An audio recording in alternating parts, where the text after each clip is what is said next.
Yes, officers. There's something wrong? Have you seen this boy? Ah!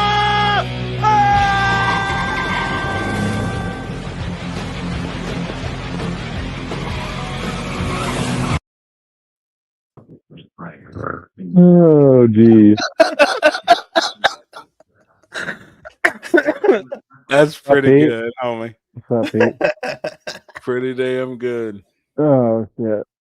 What's up, everybody? I figure we just We're kick off sorry, the we're having violence. technical difficulties Yeah, Chris's before, camera. and believe it or not, I knew we was in some deep shit when Happy was giving tech advice.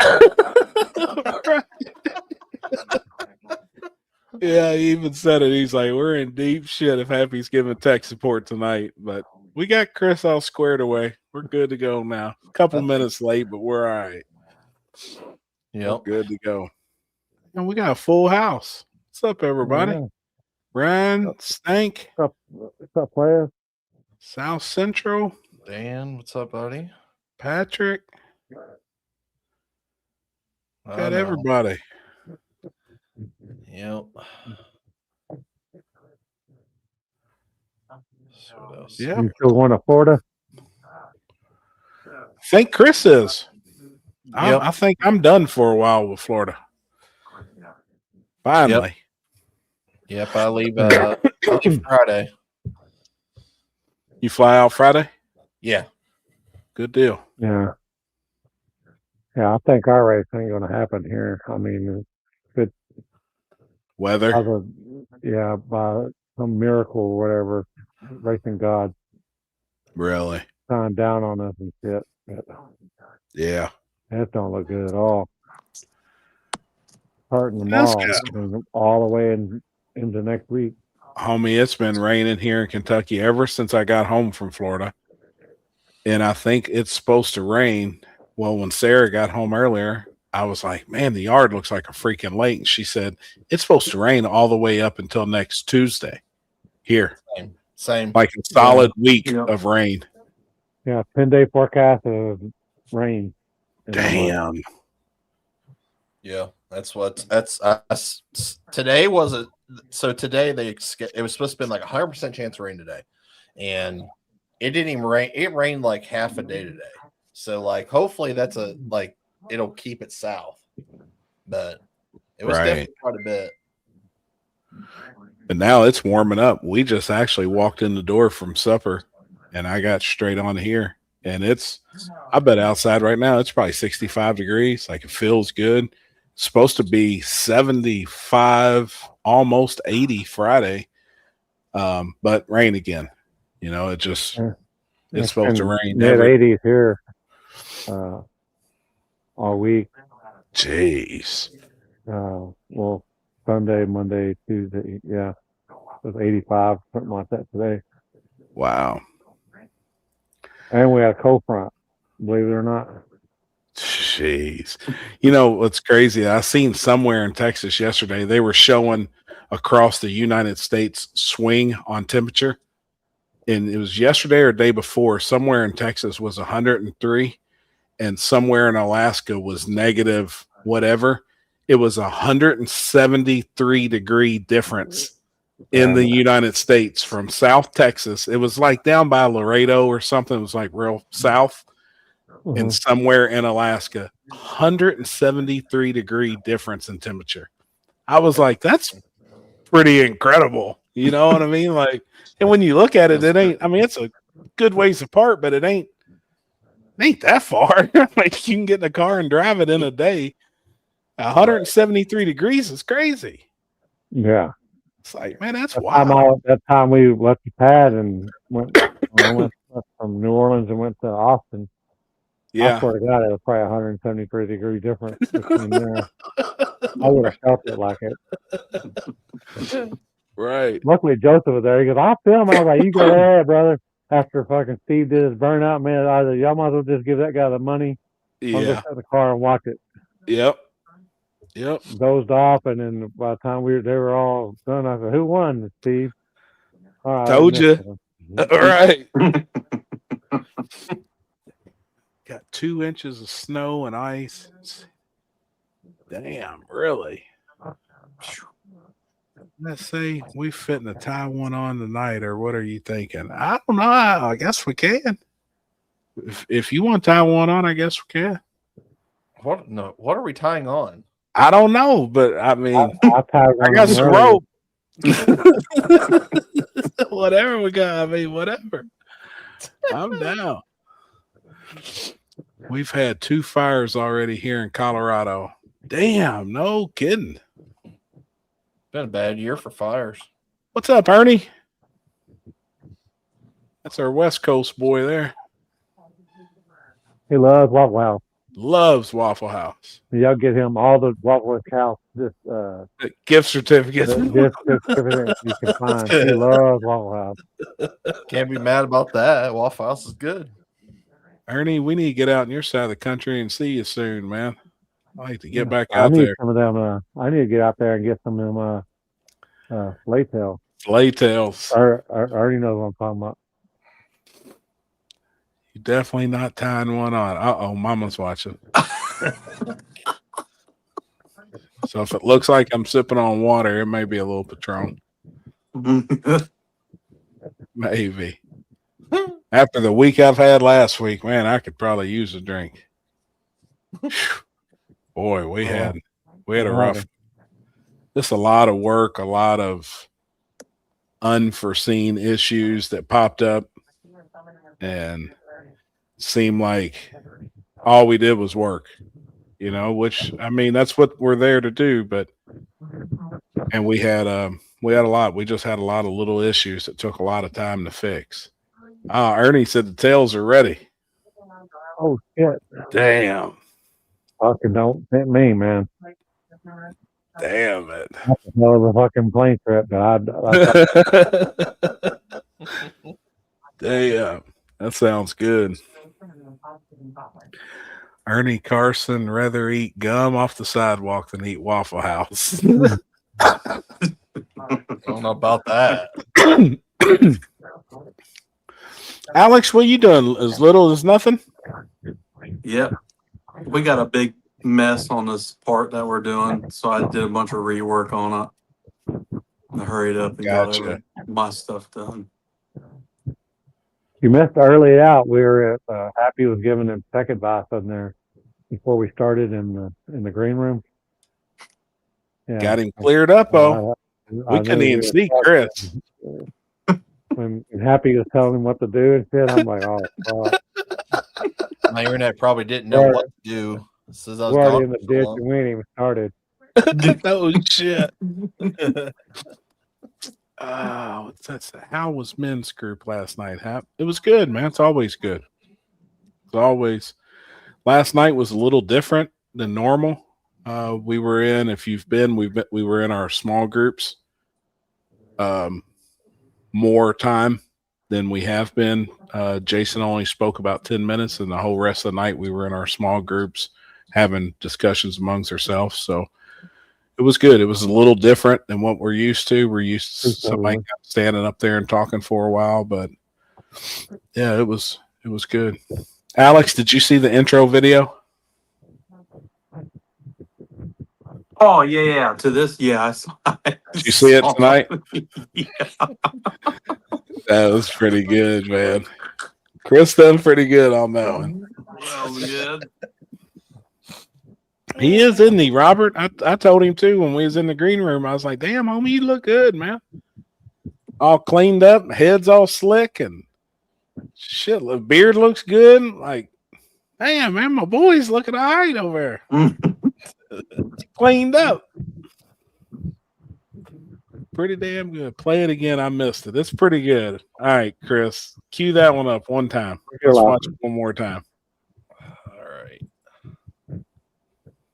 All right. It was good. You done good on that one.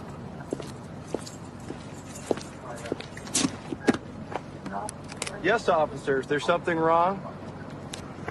Have you seen this boy?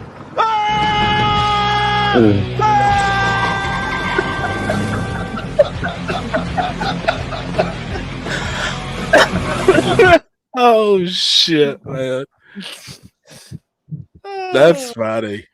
Damn, he draws that gremlin like a fucking. He draws them RC cars. Oh shit. I mean, damn, man. That's pretty good. Pretty good shit. Well, Chris, how was your week in Florida? It was good, actually. I thought I had a really good time. I wish that we were a little closer to the track than being out by the Freedom Factory where we were parked at. Oh, was you Kinda all made it- outside over there in the Yeah, field? we were over there in the field, and it was just I wish I could have been at the starting line a little bit more. We only went up obviously when we had issues, like, or if we were getting ready to race, really. Right. So that was the part that kind of sucked, because obviously we only had like one vehicle that we could, obviously ride up on and stuff. That's a fucking walk if you try to walk it. Oh, that's a haul, man.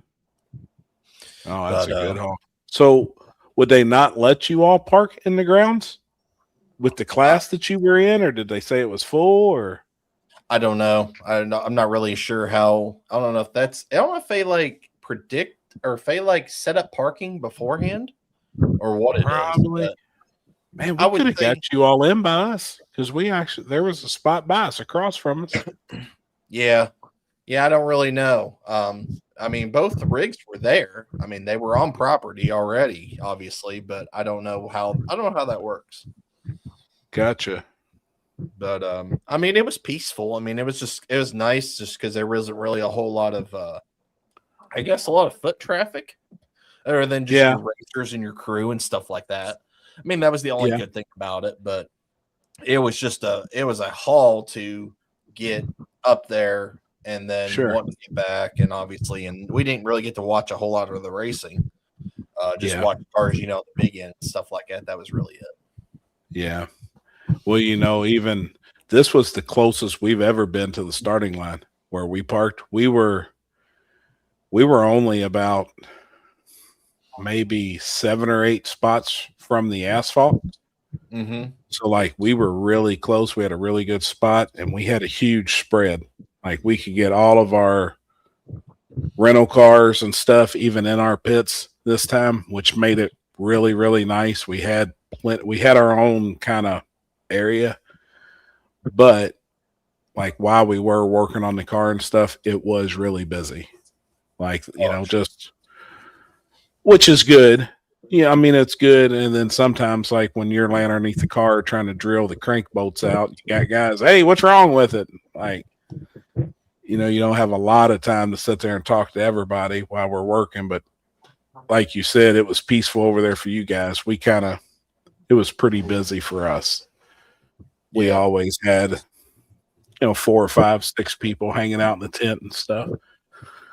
But it was still good. We had a really good spot. We could back right out. We were literally right in the staging lanes, and that was nice. But we still didn't watch hardly any racing.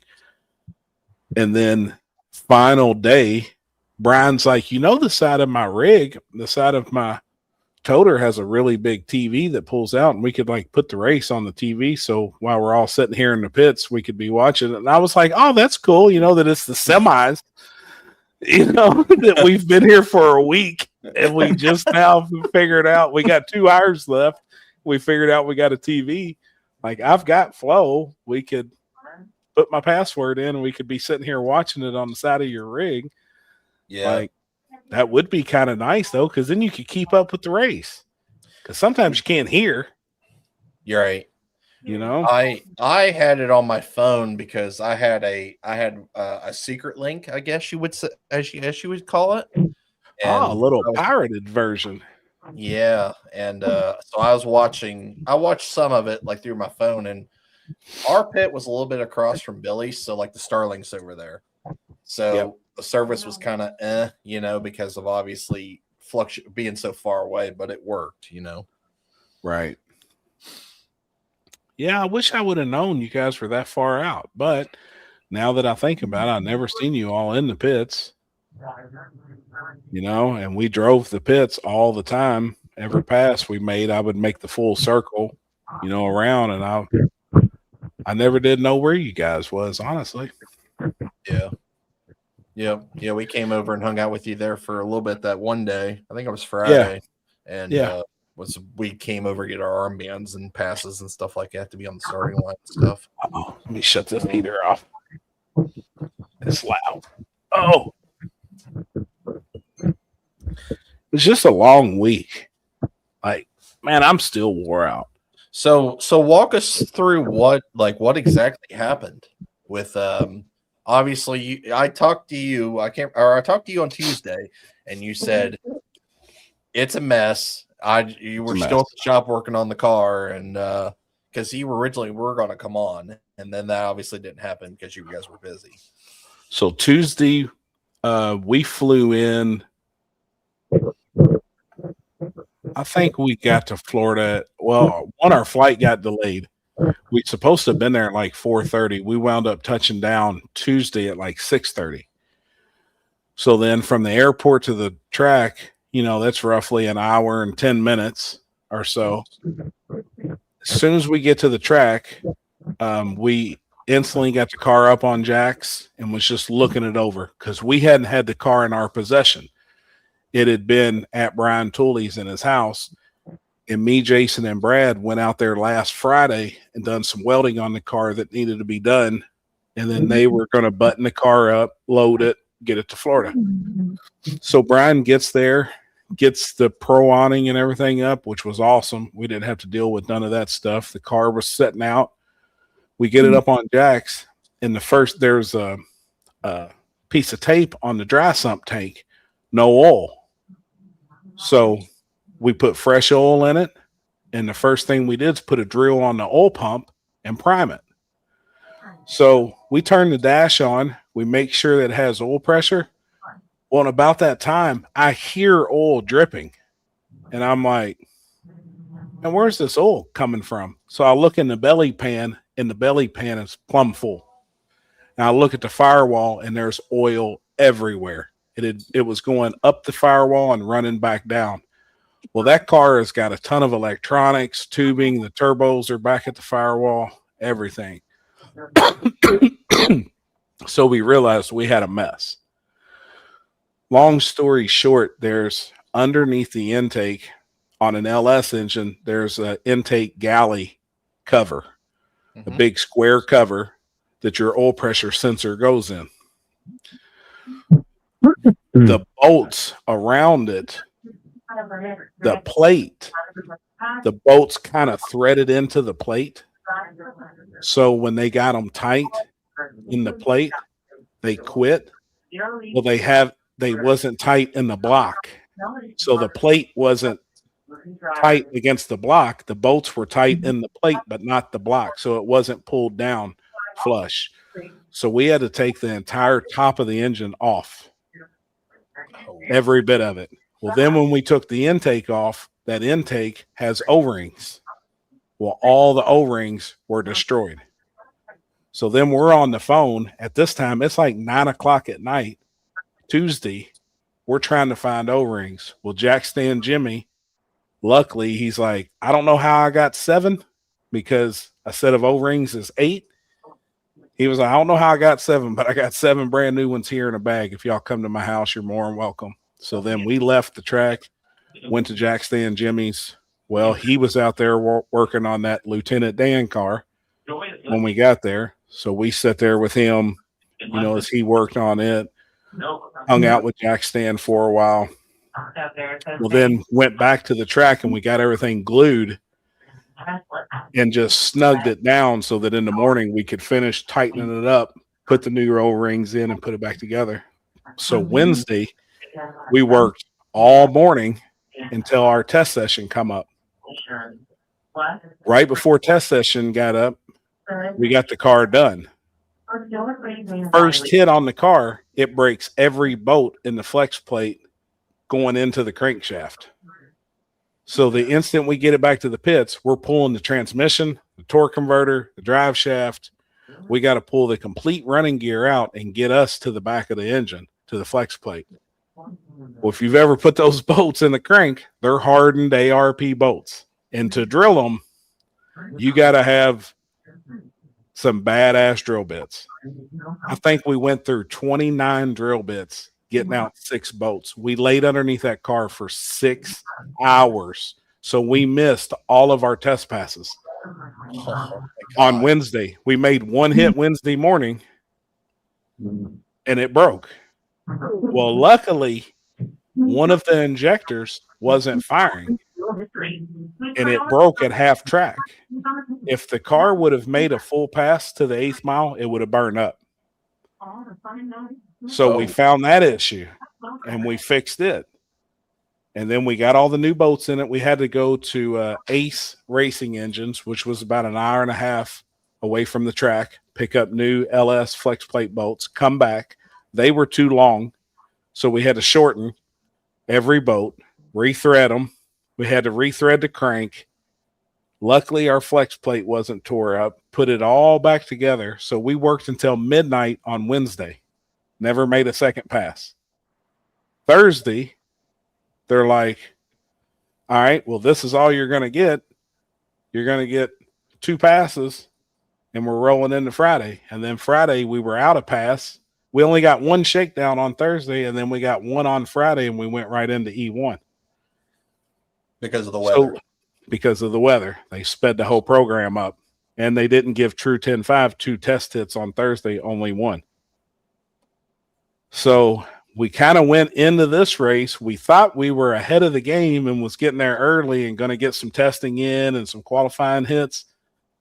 We spent all the time working on the car, and then weather started moving in, so they took away our test passes.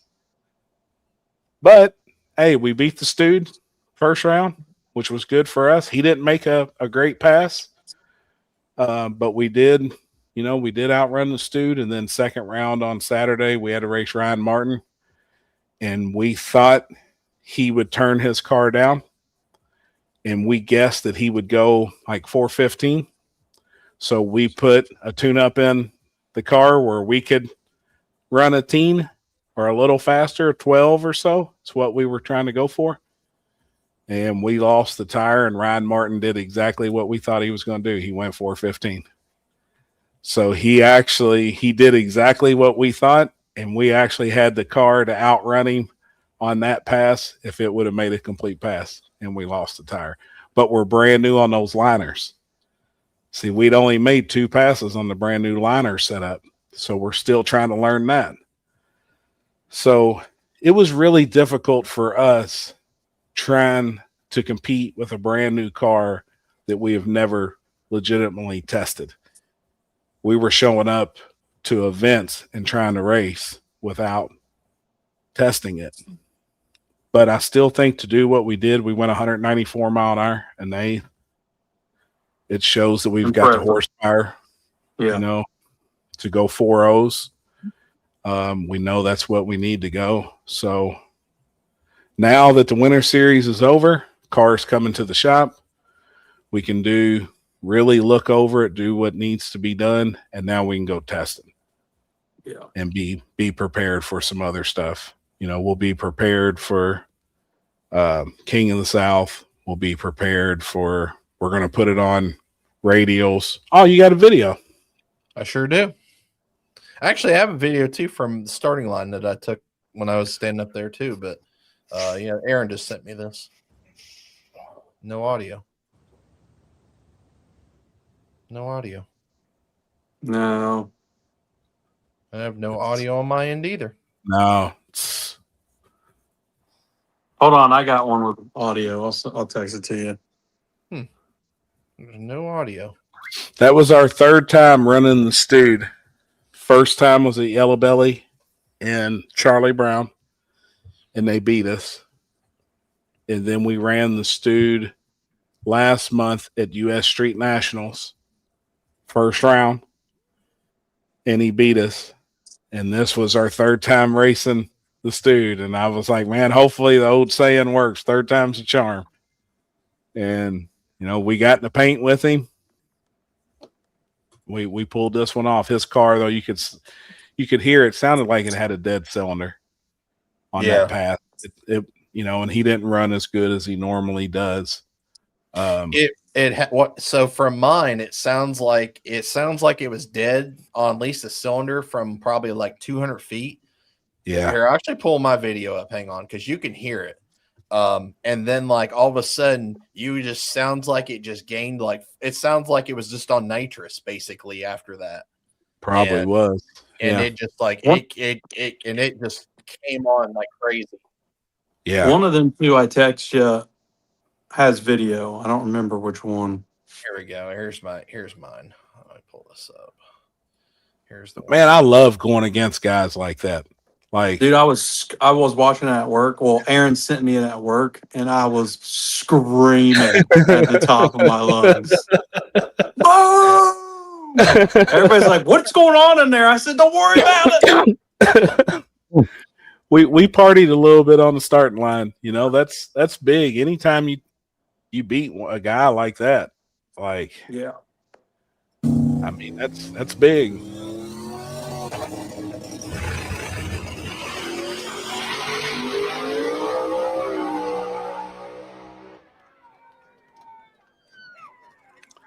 Yeah, went 420 flat. We was partying a little bit. We was a little excited, man. But it's the first time we outrun them. Like that's a serious car.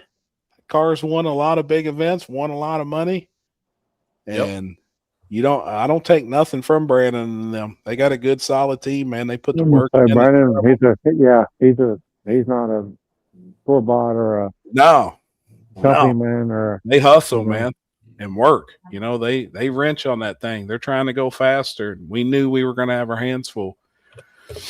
And then I really enjoyed racing Ryan Martin. We'd never raced him. We've never been on the starting line against Ryan Martin. And I was like, man, this may be our chance, like. Hey, Jason, I filmed that pass through the big camera, and boy, did Jason drive that car. I think he was on 3 wheels at one point. It was. And, like, we got back to the pits and everybody was happy. I mean, everybody was still happy, even though the car, lost it. It got out of shape on him. But he had enough confidence in Brad and the tune-up in the car that he felt the car shaking, the tire, but he felt like at any second the traction control was going to grab it and it was going to hook and go on. So he's like, man, I stayed in it, which as a driver, that's what you're supposed to do. Like, he done his job. That track was really tricky on Saturday, man. It rained 2 inches Friday night. It was a monsoon. The track was totally different track conditions. The weather was bad. Yep. It was so freaking humid. It was hot and miserable Saturday. The sun was beating on the track. The track had water blisters coming up in it, from all the rain we got the night before. It was just rough. It was tricky. Yeah. It kind of reminded me of watching Sunday racing at Lights Out, because there was guys struggling off the starting line. Yep. And there was the same thing was happening that would be that was happening there, obviously, and it was just crazy to watch the same thing. And I've never seen Bradenton ever get bad, so it was kind of weird. Yes. It was different to see that track be as in the shape that it was at that point. To see pro mods, 32 pro mods, and maybe 10 of them make clean hits out of 32, I was like, man, this surface is tricky. Mm-hmm. Like, I wouldn't even say it's bad. It was just because it was slick prep, it wasn't radio prep or nothing, but it was just really tricky. And we thought we could get down it and lost the tire. I mean, we wasn't going to give up. We had a chance to beat Ryan Martin. We was going to put something in it to go down through there. He was going to know we was beside him. And Jason did his job. He treated him. Ryan Martin was 075. Jason was 050. So he was ahead, from the word go. Just got away. So I don't know. Maybe next time, We definitely want to race him again. We want to beat them guys, even though they're awesome, super awesome. And there was no ducks in this true 10-5 class. Like everybody there was a hitter. I mean, there was zero ducks this weekend. It was fast. I think it was cool to see Russell Stone win. I hated that Lutz couldn't make the pass. It was puking transmission fluid in the final. But dude, that's part of the battle right there. Is just making it. As hard as them dudes are pushing them cars, as hard as we're pushing all of them in that class, just to make it to the starting line it's like you're going to war. Yep. I mean, yep. And as fast as they're going, I think Lutz and Russell Stone was going to be a really, really good final. I really wanted to see that race, man. I think it was too. Yep. It was going to be a good one. There's the big end from here in Ryan's race. Oh, yeah. This ain't going to be too pleasant.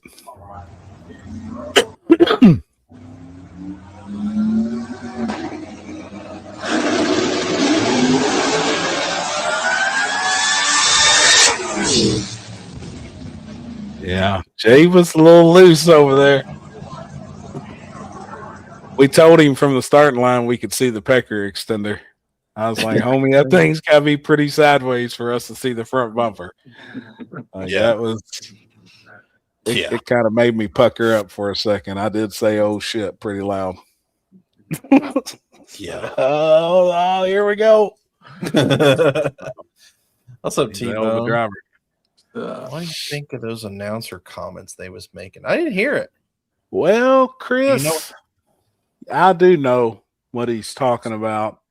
So I didn't hear it during the time that it happened.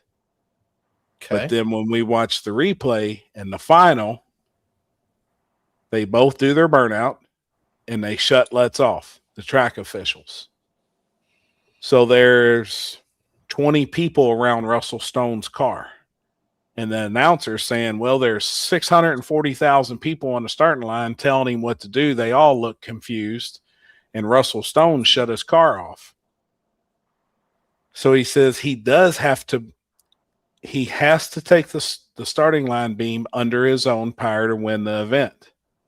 Well, then under his breath, the announcer, as he says that, he goes, do we need to draw him a picture or make a sign of how he needs to stage his car and take the tree to get this race over with? And we're all kind of like, what? Damn, dude. Like, why are you kind of being a jack off right now? Do you know Russell Stone shut his car off because he was giving Lutz 2 minutes to fix his car. He didn't know what's wrong with it. He's strapped in that race car. But my man said, hey, I'm going to shut this thing off, give him all the time he needs because I want to race. That's what real racers do. And the announcer's been a smart ass saying, do we need to show this guy how to stage his car and trip the beams to get this win? Like, come on, guys. He's broke over there. Fire your car up, get in the beams. He was being a real jackass. It's actually on Russell Stone's Facebook. Really? If you go to Russell Stone's Facebook, he filmed. We'll play it on here, and everybody can hear it. And he was kind of being an asshole. Let me go find it. And I think Russell's in the right to bring it up. Like, hey man, why? Like, I'm a racer. I shut my shit off because I wanted to race that guy. This is a huge event. This is the World Series of No Prep, our World Series of Pro Mod, biggest Pro Mod race of the year. We're about to run for 40 grand. I'm going to give the guy a fair shot. And yeah, you'll hear it. I mean, and Russell has the video on his YouTube or on his Facebook. I don't see it. I'm not friends with him on Facebook, so hold on. Wasn't Barrett, was it? No. Russell may have took it down. it's not there now.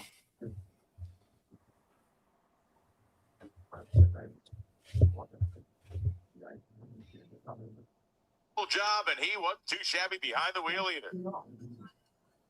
It was still close, man. 97 and 92. Good drag race. Okay, I got it. Okay. Let me But Fletcher, the better let me reaction forward time, this to you, a little bit Chris. quicker car right here tonight. Heck of a drag. It's on Russell Stone Racing. Oh, that's probably why. It's on his racer page, but I've got it. I'll send it to you still. Okay. Okie dokie. Yeah, I think we were. I think we had actually left and had went to dinner when that race was about to happen. We actually had to. We was back at our Airbnb. Well, I'll send it to you.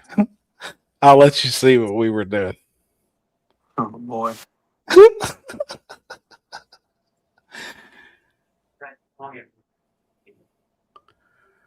Okay.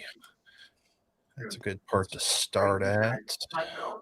Yeah, because they kind of filmed a lot there. Yeah. So this is going to be up vertical, but you just need to hear the audio really at the end of the day. Yeah, just listen to the audio. Yeah, it was Brian Loams. These, to me, are two Camaros that represent what the world would look like after a zombie apocalypse. Okay? They are rough. They are tumble. They are mean. They are nasty. And my God, they are fast. Yeah, they're built for one purpose, right? One purpose only, and that's to get down there as quick as they can. Oh, no. Lute's broken. You mentioned just a moment ago with the battle of who stays together and who doesn't, and Bill Lutz has a failure on the burnout, and that may have been the only thing that was going to stop him. Russell Stone will be the winner as soon as he takes the Christmas tree.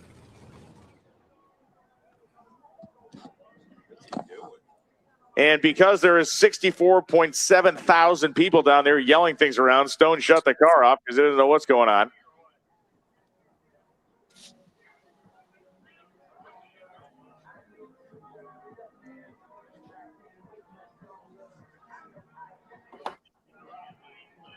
He does have to stage the car under its own power to win the race.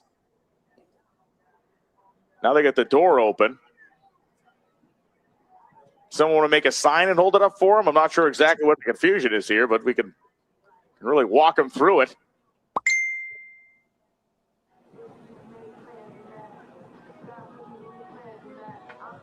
Yeah, a whole lot of Chiefs, not enough Indians.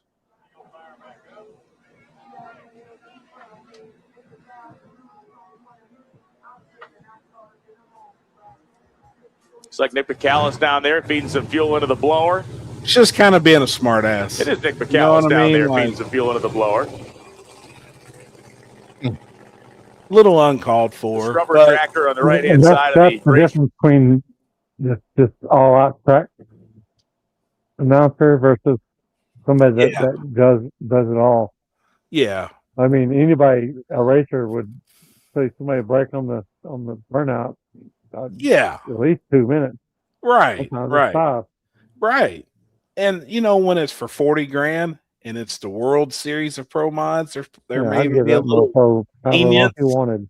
yeah, and that's why Russell's like, hey, I'm gonna turn my stuff off. I want to race, like win or lose. You know, he legitimate. Like I give it up to him. A lot of guys ain't built like that. A lot of guys are gonna take the tree immediately if they know he's leaking anything, and not give him no time. You know, Yep.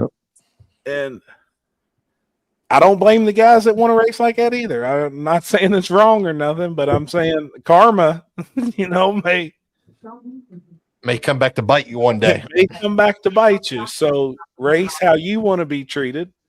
And the announcers, I kind of give him a little lenience too. I was like, man, these guys have been there for a week. They're ready to go home as well. They've watched hundreds of passes. But when you're on the finals and you've got that many people watching, it pissed off the people that got back on. Russell Stone actually said he talked to hundreds of people that was upset. Like everybody, there was some higher ups that wasn't happy with the wording that was used. you know, there at the end. And I get it. You know, like, man, give the dude a break. He shut his car off to race. You wouldn't believe how much pull the old farmer has. Right. You know what I mean? Right. Yeah. Exactly. They probably didn't know who Russell is, you know, and like here, so I'm gonna send you some pictures, Chris. Actually, during that final, this is what we were doing. Oh, Apparently, it was all day long. huh. It was hard to hear and like where we were. I mean, we could hear it, but it wasn't like we were like on top of a speaker to where we could hear exactly what was happening. Is that the radio on Happy's feet again? No, I ain't got no damn radio on. Ain't no music. I ain't got no Kiss FM on, whatever it is. That's probably my TV. It ain't me. What in the word is this? See our pictures. We were actually going to go out and have a nice dinner. We wound up ordering pizza. I went to the liquor store, got a couple Angry Orchards. Yeah, look at we made Dougie have a little bit of a tan.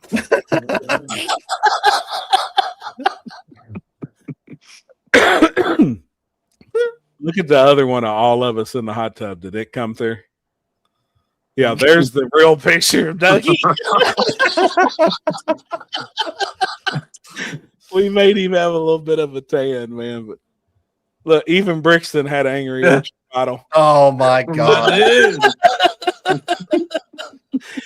We got our 4-year-old in there holding up a beer. Hey, after that week, we had our Airbnb had a nice hot tub. Dude, we just went back. We turned the race on. The week we relaxed, drunk a couple of drinks, ate some pizza. We had to be up first. I mean, our flight left on Sunday, so that was Saturday night, those pictures. And then we had to be at the airport at 6:30 a.m. on Sunday. We had an early morning flight. Oh, shit. Our flight left at like 7:30, 7:45. We was back in Cincy 10:30 or whatever, you know, like it actually worked out good. I mean, we were all kind of over it. We was ready to be home and be in our own bed and do a week of oil dripping off your elbows and underneath a race car, and it's hot. We weren't used to that weather yet. You know, Right, it's humid. Dude, it was hot, homie. Saturday was rough. Yeah. It rained all night Friday night. Then it got hot. Then it got humid. And we're all dressed in black. Yep. You know, we're all race car teams. And brother, I was over it. I was ready to sit in that hot tub. I used it I went and got me a bar of soap. Oh boy. Hey, I'm done, man. This is it. Bring me a wash rag and bar of soap. Look like a sausage party. Hey, I mean, at that point, it don't matter, man. I was ready for Dougie rub my back in that hot tub. I was good to go. Man. Yeah, look, Yeah. Scott, Saturday was miserable. I left after a little gangster second round. It was hot, man, humid. I didn't even see Scott. I didn't either, but I mean that place was packed. Yeah. It was packed, man. I told Wes Buck we were actually on the starting line for the opening ceremonies, and Jason said the invocation, and the little girl come up there to sing, and I looked out at those stands, and I was, you know, it's first thing in the morning Saturday, man. That place was packed. Yep. And I was like, Wes, homie, like, congrats. He gave me a big hug. You know, because as a promoter, as a track person and putting on events, that's success. When you look out and you see a sea of people, man, that makes you, did you work hard for that? People don't understand how hard some of us work for that shit, you know, like, so, and it's nice too when somebody recognizes it. Like, You know, when you grab the promoter and like, hey, homie, like you killed it. Y'all are rocking. Yeah, that means something. It He's means like, a lot "Man, more than people think. Yeah, absolutely. You know, I mean, but he's like, man, I appreciate it. And dude, when he dumped all that money out on the starting line, that was crazy. He had a duffel bag around his neck and he walked up to JT and he unzipped it. Well, I glanced over and there's about 350,000 all banded up in $10,000 bands. And I was like, I hear you, homie. And he goes, I'm going to dump all this out on the starting line. And he asked Jason, he said, hey, it was one of your guys, would they help me pick it back up here in a minute while we're talking and make sure it gets back in the bag? And Jason's like, make sure you go grab Happy. He's all right in that department. He'll make sure that money's spent. I'm like, dude, come on. It was Have pretty to pick good. one up to be taken. Right? I'm like, damn, man, damn it. I was like, I got you, Wes. That money ain't going on. Just dump it out there, man. Like, it was cool. That was cool to see. And that's cool. You know, that money was in cash before that event started. A lot of people's got to use the money from the event to make the payouts. And, you know, we all know how that game works. Hey, that man showed up with a duffel bag full of hundreds. And I was like, I hear you, brother. Show me the bag. Show me the bag. Yes, sir. And he had it, you know, ProMod paid $150 in cash. To win ProMod points was $25. So just in ProMod was $175. Second chance ProMod paid $25. So that's $200,000. Our class paid $40,000. Little Gangsters paid $20,000. Yeah, 20, and then the championship was 10. The championship, so that's 40 or 30. Yep. So he had there was at least 300 grand in that bag. He dumped out on the starting line. You know, he had it in cash before it started, man. I was like, that's what's up. Like, yeah, that's serious shit, man. A lot of people don't think about that stuff, but what did he say? What did Scott say? I saw you running up to Billy to record Billy versus Craig. I was on the other side of the stage lane, no wristband to get up close. Oh man, and them sheriffs are on it. They were. If you ain't got your wristband. I don't care if you was Donald Trump, you wasn't getting out on that starting line. I watched Bill get thrown off the starting line. That was third round. Really? Yeah. Oh yeah. They come and got him, told him, hey, you ain't got a wristband on? Well, the water box guy is the first guy who said something, and he said, well, that's my son, and we have a starting line procedure, and yeah. And he walked up and told Poland what happened, and Poland said, stay up here. And he goes, well, I got to help Tommy. So he's walking back to go pull Tommy in the water box. The water box guy had a sheriff with him, and the sheriff didn't want to listen. So he just grabbed him by the shoulder and was pushing him off the starting line. Really? Yeah, it was kind of crazy. Because them sheriffs don't know who you are. And actually, they don't give a shit. Their job is to say, hey, if you ain't got an orange wristband on, you ain't up here. And you can't fault them. I mean, they're just doing their job. That's their job. Right. That is their job. And everybody knows you better have an orange wristband on. I mean, it's kind of simple. Fuck, I didn't have an orange wristband on for like almost 2 days. And I somehow still got up there, which I can't believe I did. But yeah, so then I went into crazy mode because then I was like, well, I got to do exactly what he told Bill to do and then film on top of it. So that was I was kind of a sweating bullets there for a minute, but we made it through. Right. God. Right. So, Larry, I gotta get with Ryan Mitchell that does that and how he does the tournament. However he does it and his payout strategy, how he does those tournament races, I'm going to do the exact same thing. But I've got to get I'll have all that information and actually make a post on it this week because we're going to start locking in the small tire. We're going to run it the same way he does. Everybody gets 2 hits. If you go 2-0, you're in the heavyweight. If you go 1-1, you're in the middleweight. And if you go 0-2, you're in the lightweights. But it's all small tire. So there will be a heavyweight small tire, a middleweight small tire, and a lightweight small tire. And each class of small tire will get paid out.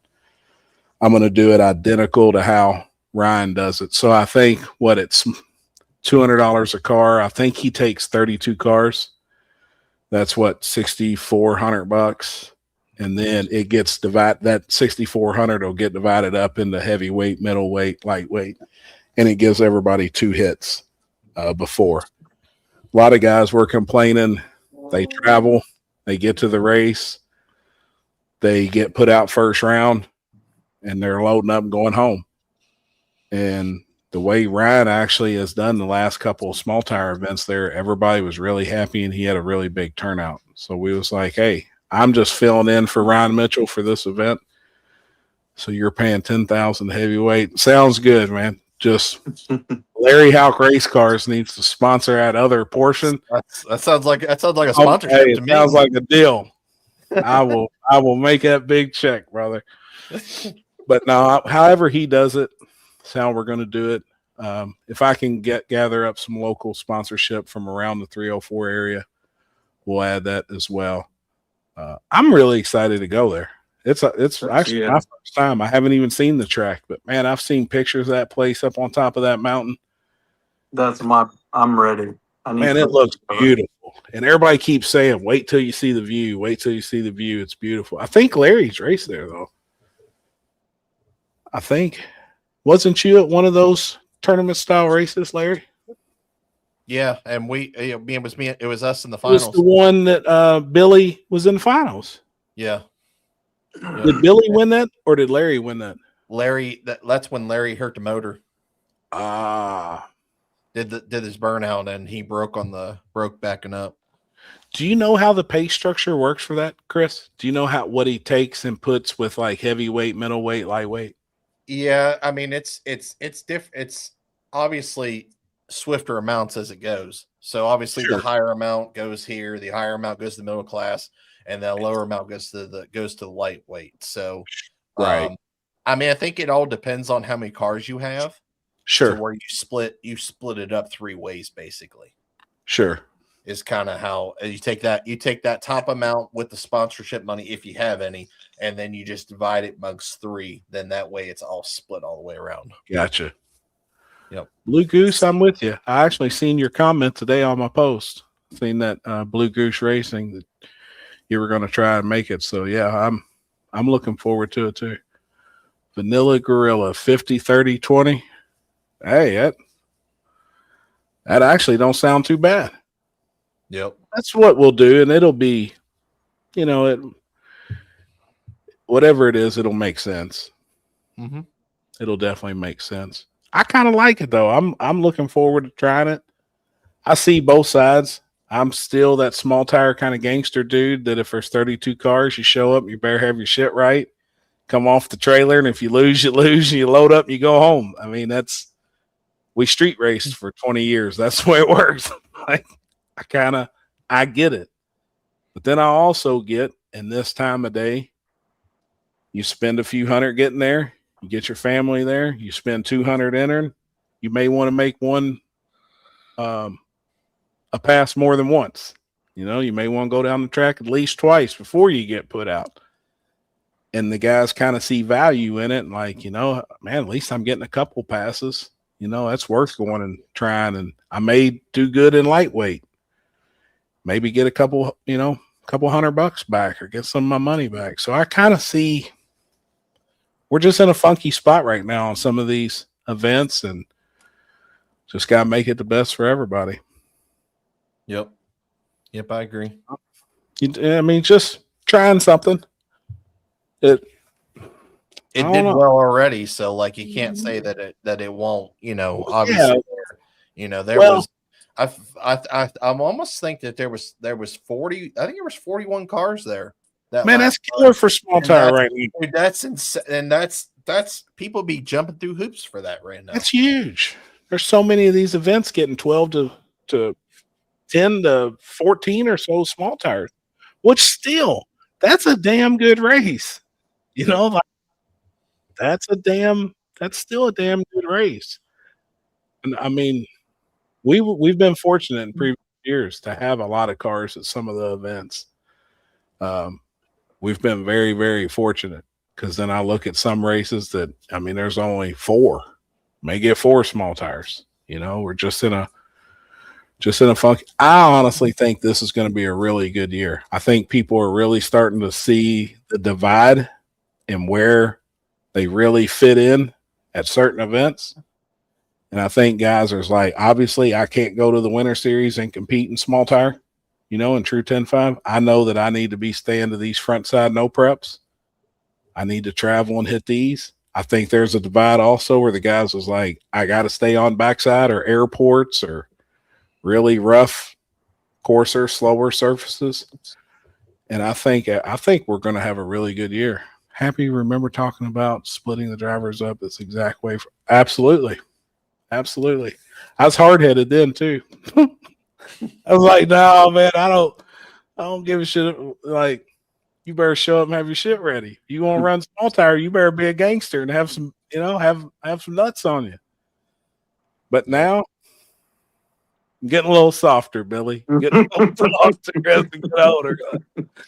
You know, I kind of see both sides. Hey, if it works, and we're just filling in for Ryan, it's kind of his thing. And I was like, man, I don't want to go off of what you do. Like, this is your area. These people know how you race. Let's do it how you do it. Like, I'm cool with it. Yep. I'm good with it. We were trying to come up with something. Exactly. Yeah, because you always said that Funny Car Chaos does like A, B, C, and this is really a way to do it. It's still all random draw, so it is still kind of the luck of a chip draw of who you go against, of where you'll be placed. You know, you may have 2 killers. I mean, killers draw each other first hit off the trailer. Well, if one of them killers is going to lose, we know one's going to lose, so they're not going to be in the faster class. So it is kind of interesting. Like, yep. Would Ryan say we were lucky to get 14 on the street this past Saturday night in Mississippi? Yeah. Damn, hell yeah. That's a good street race, though. Like, yes. That's a hell of a street race, I think. So does anybody? Anything over 8 is I like. Yeah, absolutely. Any more than like 16, gets to be too many. Yeah, you're just there a lot longer than you need to be. Yeah. Because, most of the guys don't have their shit together. No. Truck didn't even sell anyway. The people that still own it. They just have new people running the track. What's that? That one there? So does anybody think the boards being lit changed anything for small tire? I think it's more exciting. Personally, we all know those cars are fast. We all know, well, a group of us really knew what others were capable of. If you're kind of in the circle, we would hear numbers. So there's a group of us that already knew. I think there is probably a couple of people out there was like, hey, I can't run with these guys. I better back up and do something else. But then as many people as that's going that direction, I think there's guys out there getting their cars finished up and ready. I think there's Pro 275 guys that are going to be testing slicks to make the switch and come over and race on slicks, because there is going to be more money in it. The Winter Series paid $40,000 each race. King of the South pays 75. My Clocks On Nationals pays 100. When you start offering money out like that during the year, guys are coming racing. And then you got obviously the IHRA's deal, and then you have the Every NHRA's month. deal and the NHRA's deal as well on top of it. So Yep. There's going to be places to race on 28-10-5 slicks for fast guys. And with that kind of money, IHRA is what, paying $20,000 every event? Man, you go to a couple of those events and pick up a 20 bag, you get your stuff lined out and go win that 75, you come win 100. The amount of emails we've got and the amount of people that I spoke with this weekend that's coming, that's making the switch, it's going to be good. I think the last one of the winter series, there's a lot of cars down. This is wintertime everywhere besides Florida and Texas. You know, it's winter in our part of the country. These guys got their engines tore apart. They got their transmissions out. They're freshening up their hot rods. They're getting ready for a full season. What did Billy say? Remind me next time we see each other about a crazy idea I have about small tire in the future. I'm all ears on me, for sure. I'm all ears. What are you doing, Austin? To say double digits at a street race is hardly heard of anymore. It is. It's tough. It's how about John Dock getting his hand broke from transmission failure? That was a freak accident, but man, them drive shafts ain't nothing to play with, man. You got to look when that thing goes 1-to-1, how fast that drive shaft's spinning in that car. That thing is literally a bomb in your hand most of the times right there at the shifter, directly over top of the drive shaft. It is a bomb ready to go off. And yeah, it tore John's hand up. yeah, I seen his hand was messed up on he was on Cooper's podcast. Yeah. Yep. It got him pretty good, man. Austin Green. I know a few Pro 275 guys building new cars just for slicks. I do too.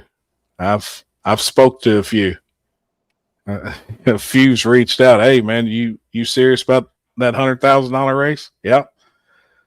We're coming. And it's guys that I never thought of would have been racing on slick. So what about a no prep, the board's being lit? I think for index. I don't know how it would go. It's hard to struggle now as it is to get cars to do it. And yeah, I mean, I think at the end of the day, I think you're gonna have guys that won't do it if you try to do it. I agree. I think certain places could pull it off and be successful. I think others, it would really be, you'd have to be in the right part of the country with the right group of racers. Everything would just have to fall into place. What about it, Mike? It's happening. You'd have to be at a pretty professional, I think, where the tree was really nice, the scoreboards were nice. Like, I think it'd have to be a good front side, obviously. And good front side cars are running pretty fast. We all kind of know where, a good front side car will go 450s. Yep. Like, Mike's truck's way faster than that. Don't let him try and bullshit you. So 650s. Yeah. Try 650s. So a good front side, they are fast. I think it would be exciting for the crowd, but then I think some places it would hurt. So it would just have to be the right situation. It would all have to align. I think you could do a race per year with the boards lit. Any more would scare. Yeah, and see, that's kind of, I agree.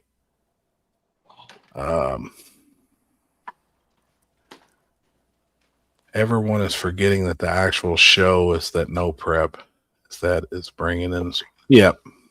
That's why I think some of them are lost with the, looked like one guy won, but an announcer can only beat it, but half of them they need to physically see it. That's why Right. heads up racing is boards off and index stuff. We already know that you're Right. Right. So, No, for sure. because we randomly change ours each round. I like that. I do. I wouldn't mind trying that in a class. And I think it'd be fun. I think it'd be exciting.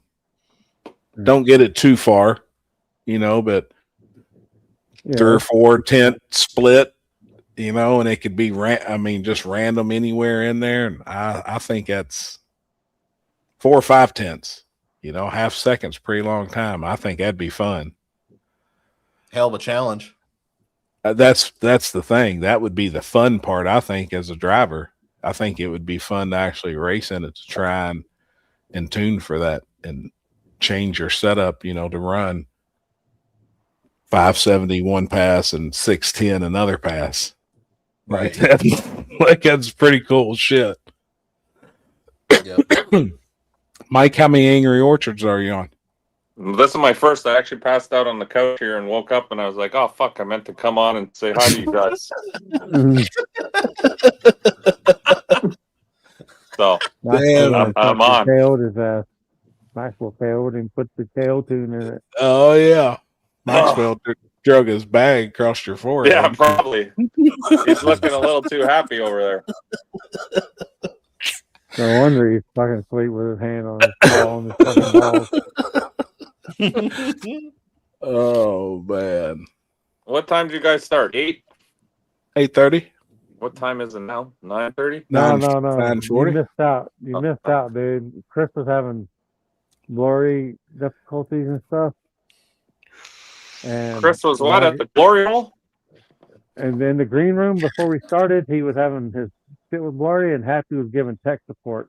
I knew we was in fucking trouble, dude. Oh, fuck.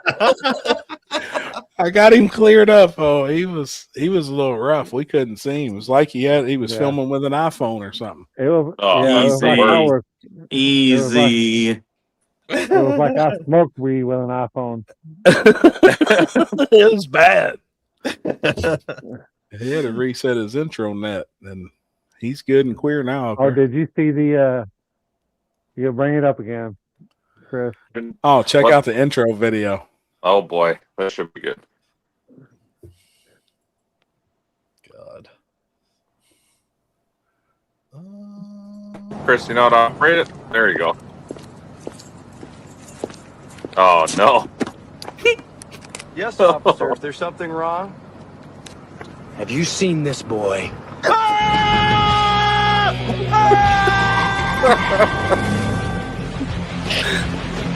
Oh, shit. Chris done pretty good on that one. Yeah. He done pretty good. Corey commented on Monday, and I was like, where the fuck have you been? He fucking totally jumped ship. New show. See you later. Yeah. Yeah, that's what somebody was Shit. telling me. I was like, huh? I don't get on. I believe it or not, I haven't even been watching hardly anything. And I'm still not sleeping, but Yeah. I just can't believe he left Chris the fucking reins on this fucking deal. That's a horrible choice. well, I had to give Chris some of the reins because his reins that he was using Oh, yeah, that other platform was fucking... from Prince or something. Hey, at least I was trying, okay? That was the Temu version of fucking StreamYard he was running over there. I was trying my best here, bros. Hey, Bros. Jake. thanks for the party this weekend at Thursday night. Yeah. Our food. Good old strange. Oh yeah, y'all seen engineering. each other. Did y'all see each other again? Who's that? Mike and Chris. No, I didn't No. see him this weekend. Oh, I think I'm seeing Chris this weekend, though, so we're starting to ramp up the bread production down here in Florida to keep up with the demand. There you go.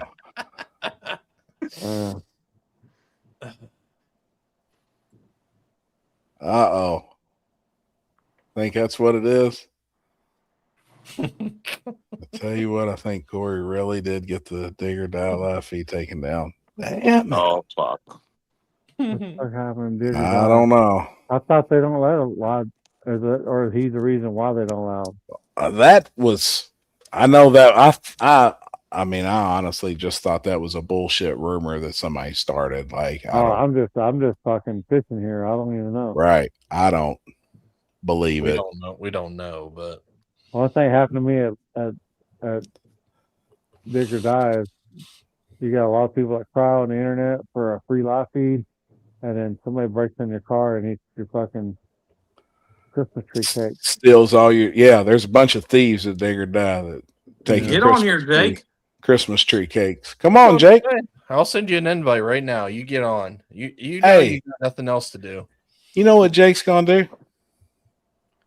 He's joining the Tin Soldier crew for a weekend. He said, "Man, I'm going racing with you guys." Nice. And I was like, "Come on, man." He goes, "No, seriously. Like, if I need to wrench, like, I legitimately want to come just with you guys for a weekend." And I was like, "Dude, that would be awesome." But we do have, even though we do put in a lot of work, we still have fun. I think people see that. Oh, always. We're having a good time. You know what I mean? Got to have fun. Yeah. Yep. If we're not having fun, it ain't like, it just ain't gonna work. And Yep. all of us. Too late tonight. I'm already naked. Well, Listen. Yeah, I mean, seen some stuff. Okay, Jake, if you're embarrassed, like, if you're embarrassed about coming on here and being naked, I'll do it with you. There's been way worse. There's been way worse. Well, how do Way you end worse. this again? How do you end this again? I'm sorry, I got a bad connection here, people. Yeah. Oh man. Yeah, don't be embarrassed, Jake. I'll get whenever naked you, with you, man. whenever you want to come on, Jake, just send me a DM. I got you, buddy. I'm naked right now from the from the waist or belly button down. down. Yeah, belly button. I actually probably about bottom of my tits down.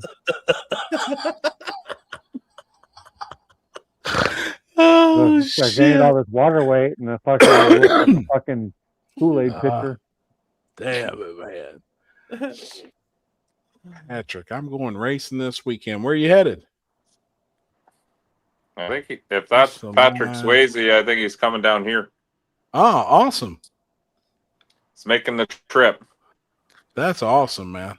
How's it looking for you this weekend, homie? Not bad. Car count looks Good. decent. Weather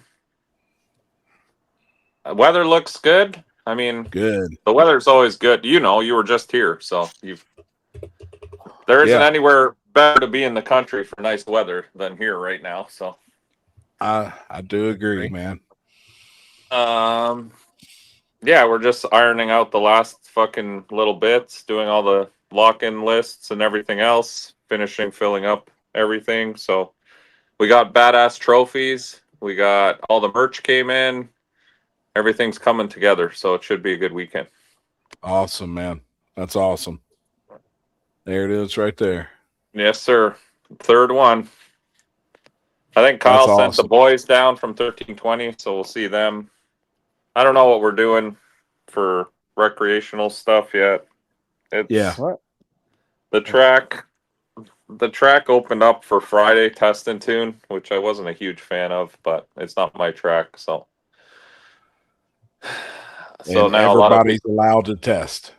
yeah, everyone's allowed to test Friday, and they're scraping Thursday. So I got you. Well, considering they were going to close down last year. Right. yeah, I think they're just trying to get as much money as possible before they close. Which Like I mean, I get it. It's a business, right? So yeah. I would have liked to concerts it were have been higher. closed on Friday, but you know.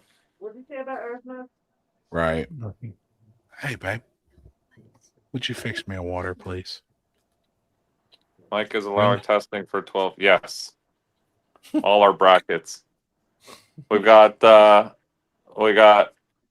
530 bracket, 540 bracket, 550 bracket, 60 bracket, 620 bracket, 635 bracket, 650 bracket, 720 bracket, 850 bracket, and the 90 class. Fuck yeah, I'm running that 710 bracket. Come on. And we Damn, how named many football them. guys you got out there? We got lots. We got lots of brackets. Oh shit! They're not brackets though; they're indexes, so they're cool.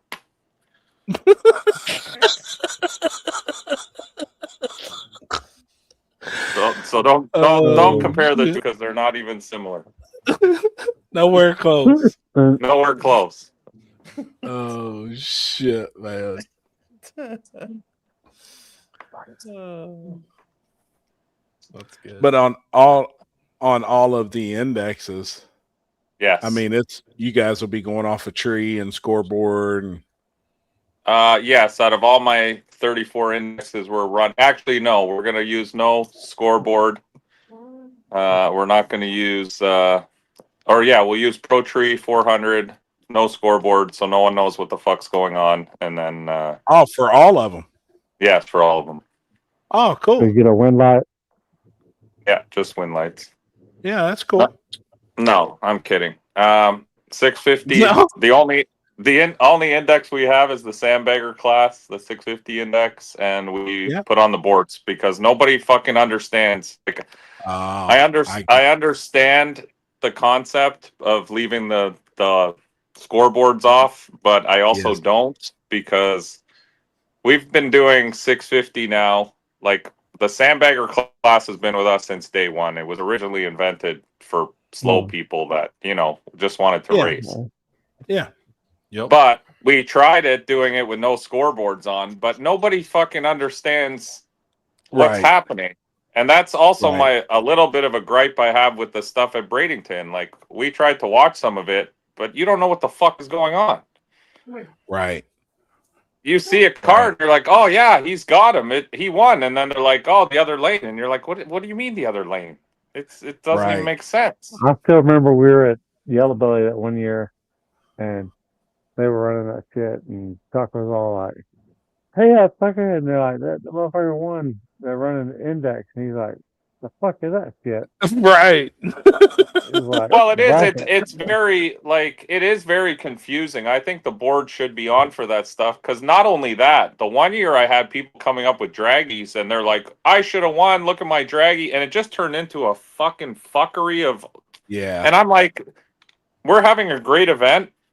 And I'm sitting here spending the whole night discussing your index. Like you ran a 651 and he ran a 651.5 but you won and he won. And I'm like, bro, you're talking to the wrong guy. I'm not that guy. Like I have no fucking idea. Whatever the tower said, whoever won. Like that's who won.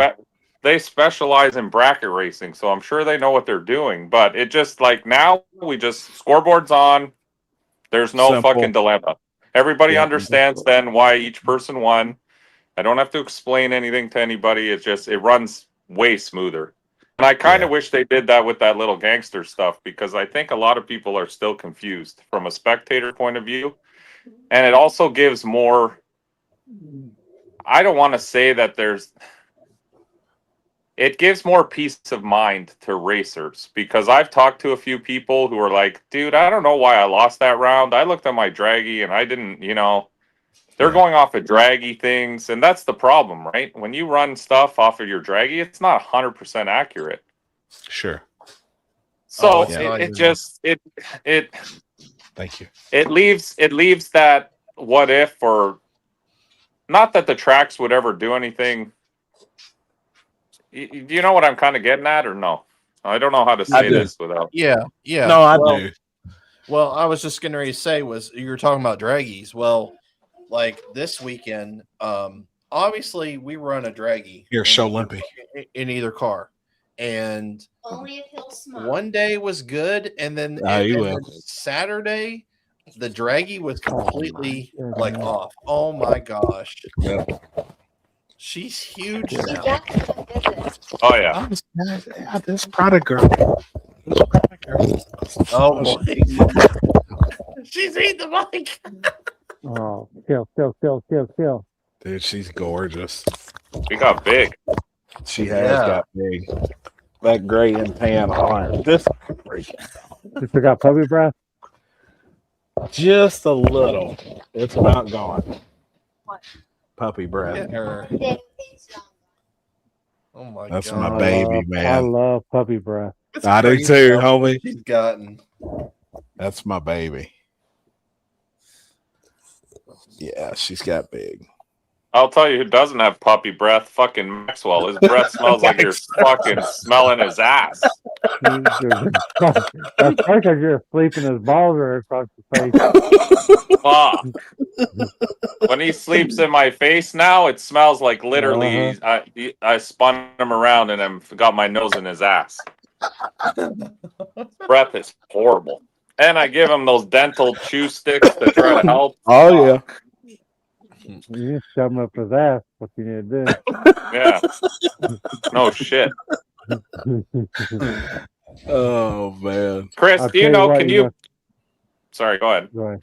Do you know if you can pay for time slips for little gangsters? Yes. Yes. You can. Oh, you It's $100 can't pay for them? Yes. And does it show both people's time? Yes. It's Okay. yes, it's a So combined you still get ticket. the They have Oh, to is it they have combined? to prove why they Oh, made yeah, the yeah, call. that's So right. it is Oh. a double ticket. So they'll show you the margin of victory. Gotcha. Okay. Okay, I didn't know you could even do that. That's cool. Yeah. Yeah, because we were really thinking about doing it because what I thought the whole Draggy situation was Tommy's Draggy for some reason on Saturday kept saying he was going at 26 and he was still getting the win, and we were like, that can't be right because normally it's like one or two numbers off usually in any instance. So if he goes like a 29, he really is going like a 30, like a 301, you know what I mean? So, or a 302 or a 305 or anything like that. But it was But like at this, 200. I don't know if it's because the GPS signal was so bad that day, but it was bad. at this point in that style racing, what does it really matter? Like, I still don't understand why we can't have the boards on. Like, it doesn't.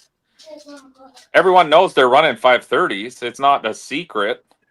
So from what I've gathered and been around it so much and then talking with Poland and Jimmy Dale, Yeah. the difference in them not showing the times and nobody knowing is that these guys that do really professional bracket race, they really break down people's tickets. So they'll have a game plan going into the next round. So say you win a 31 Yeah. and Tommy knows and sees your ticket and or knows exactly and breaks your whole slip down of your reaction time, your 60 foot and everything. No, but I'm He's not going to put saying- a game plan together to know I'm what not to do to like break Sorry. on the big end. You know, like these really professional bracket guys really break down the slips if they know them and can see them. So if there's no slips and they're just going, everybody knows it's a 530 index, it's really hard to judge how you're going to take the stripe or where you're going to get on the scramble. Yeah, but and then hit the brake. I'm not saying print tickets. I'm saying just show the time they ran at the end. That's it. Just one time. Yeah, they probably could. I mean, You can't break down shit from that. No, you just know the overall time. So if a guy That's what I'm does go, saying. So Yeah. then at least when people see a guy who runs a 530 and the other guy runs a 529, they know why he lost. they know he broke out, and yeah, Yeah, like I get that's that. what I'm like. We don't show the times. We don't give out tickets. We show the final time. So if you run like a 650 with a 1 and the guy beside you ran a 650 with a 2, you know, like Yes, they understand then who won what. yes. No, I get it. But- I do.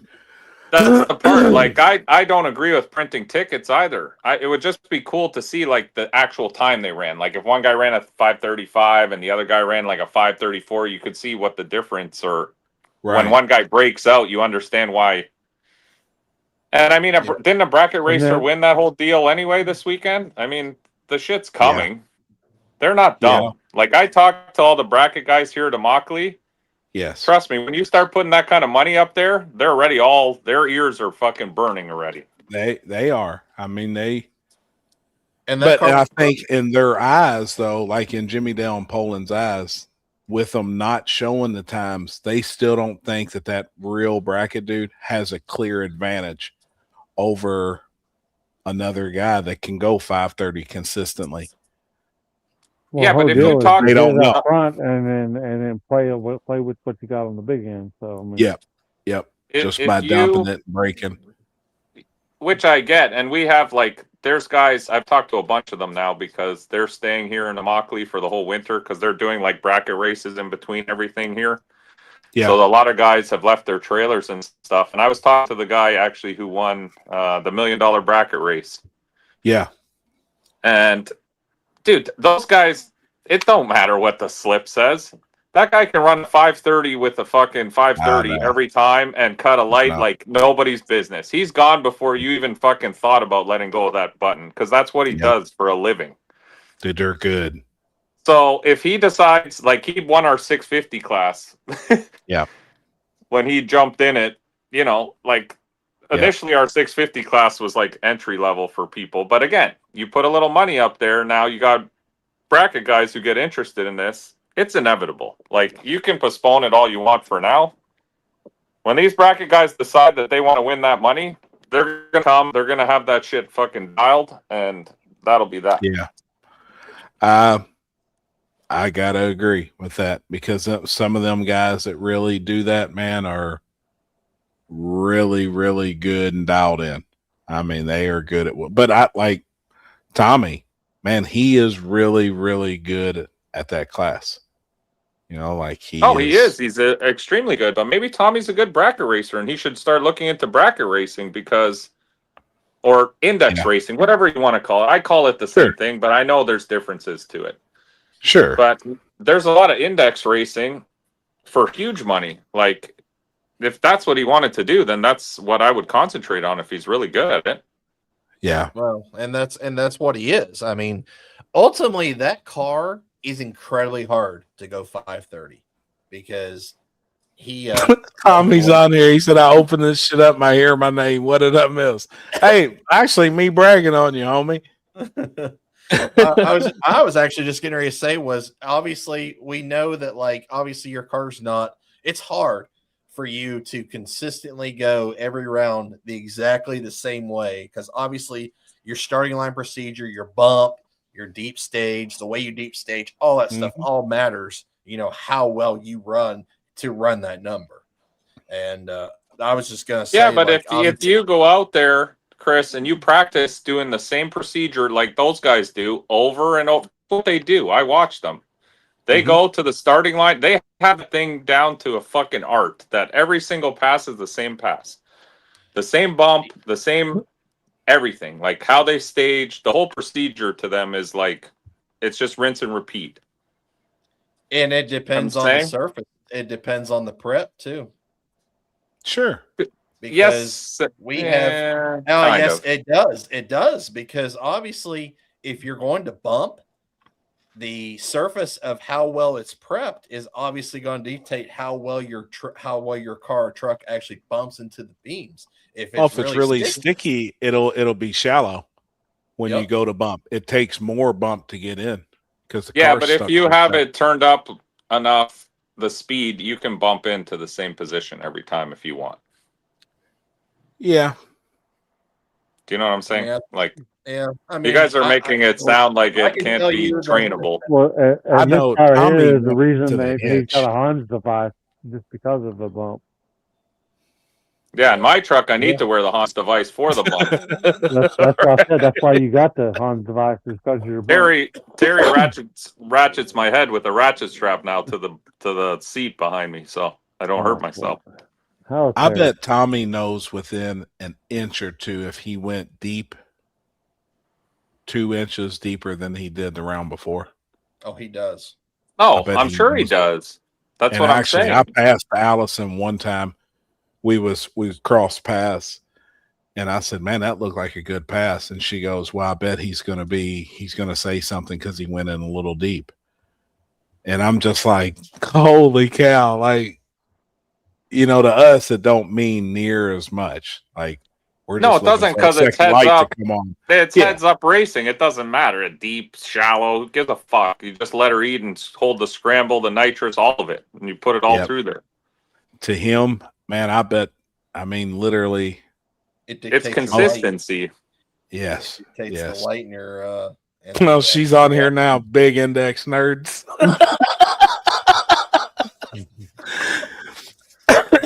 No, but that's what it is. It's practice. That's what I've talked to those It guys. is. That's what they say. They go out every weekend and they just do 60 foot and they get the 60 foot perfect to the way they want it. And then they start building those drive shaft curves and they just fucking bang the thing off the drive shaft curve the whole time. Yeah. And that's Oh, it. yeah. And it runs the time they need it to run. Like, Yes. they do their little wheelie because the wheelie also does something with the tree. Was explaining that if you pick up the tires, that's why they do those little like hop wheelies and then they fucking take off. Yep. No drive shaft curve here. Oh, shit. I'm not saying See, my point wasn't that you use a drive shaft curve. I said a lot of people, that's how they set this whole thing up. oh, absolutely. Yeah, absolutely. And I know that's a fact. I've talked to some that are definitely riding some type of dots. Yeah, that's what and- like they showed me. They're like, this is how you set it up. And he goes, we'll run the same time every time. Like, Absolutely. he can show me a stack of tickets that's fucking this thick and it's exactly the same time, exactly the same mile an hour.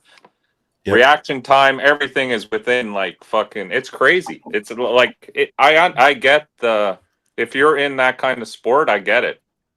They're very good at what they do. Yep. Yep. I mean, it's hard to argue running that series this year because I mean, look at the payouts that we have coming up for the next probably 3-4 months now. I mean, I think homie, at this point, entire year. you could at not even the midpoint of the year, if you went to every single little gangsters race on the East Coast alone, you'd be winning probably $60,000. Like, there's More than nowhere else. There's nowhere else doing that right now in any class. Yes, there other is than- though. That's the thing. There's lots of places that do bracket races for way more money. True, but I mean, like anything like in our rim of the world, as far as this type of racing. Right. I know, but what this type of racing is that type of racing. You're becoming the same thing.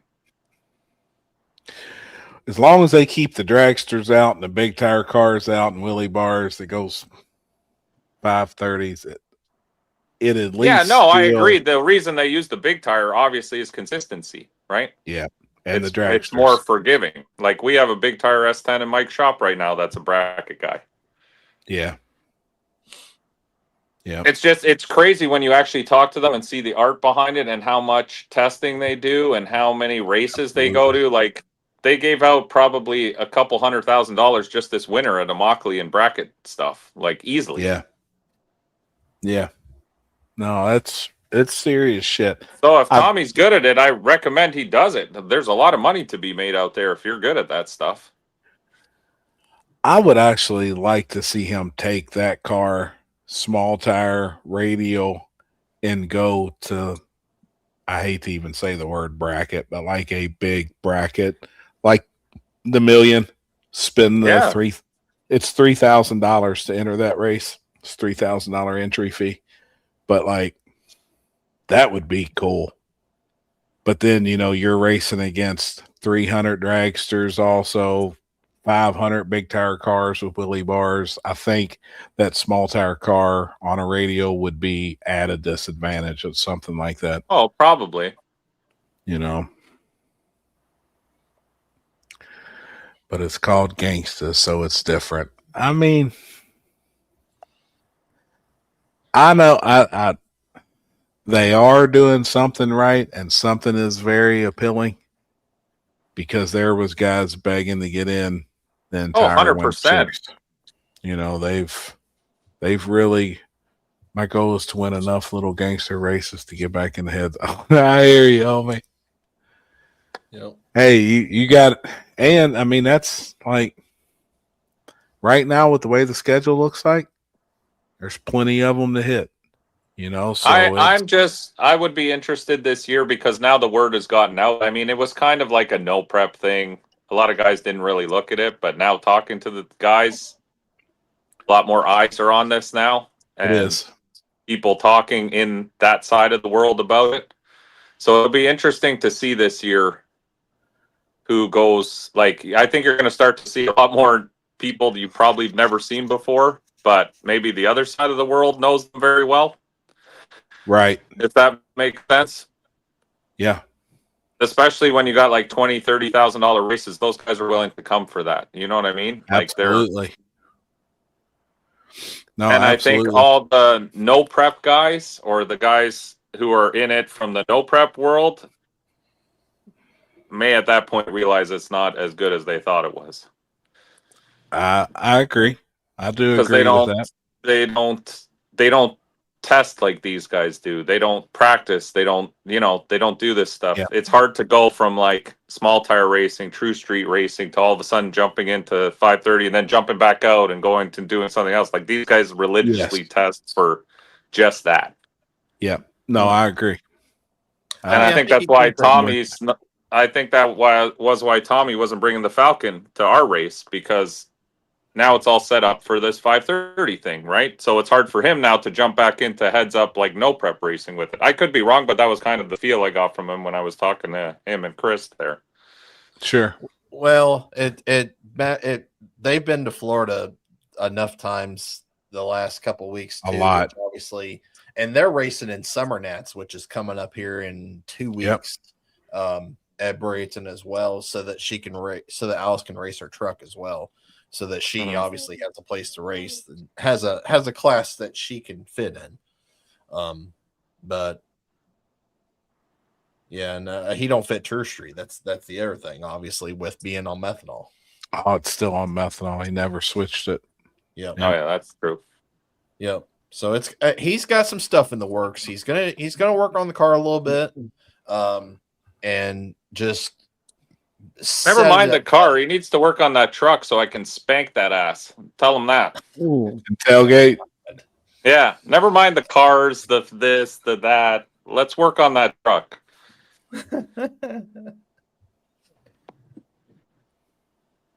Who is the guy that's running? Oh, well, let me reword it. Is the guy in the black Chevy 2 wagon that's running Little Gangsters a lot now, that's been at Bradenton in the last couple of races, is that the guy that won the $1 million bracket race? He's got a black Chevy 2 station wagon. I don't know if he has. I know the guy I was talking to has a Camaro, white Camaro. Gotcha. Was that wagon there this weekend? Yes. That's what I thought. It's a black Chevy 2 wagon. I was curious if that was the guy that was like a really professional bracket racer. Jim. No, it wasn't him. Okay. What is the Jim? Does Jim Tinch have the Chevy 2, or is that the very professional bracket racer? I was curious because I was just trying to see who. I know that there was a guy that's, like really travels in bracket races. I was curious how that guy done this weekend down there, but I didn't know which car he had. Oh, Jim has the wagon. Okay. Who was the guy that was like whoever had won the $1 million before and come and tried out Little Gangsters, or that is always racing at the $1 million, that like all he does is bracket race?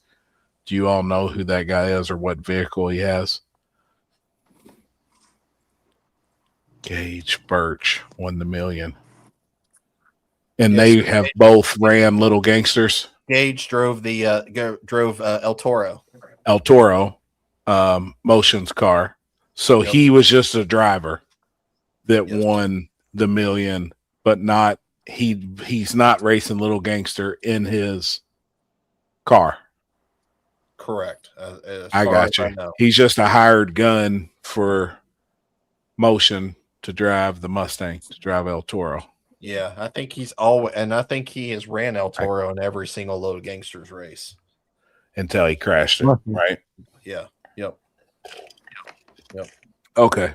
I could be wrong. Yeah, I was curious if the guy that had really traveled, with all the and done the $1 million bracket race, if he had brought his car over and just switched it to a small tire and tried.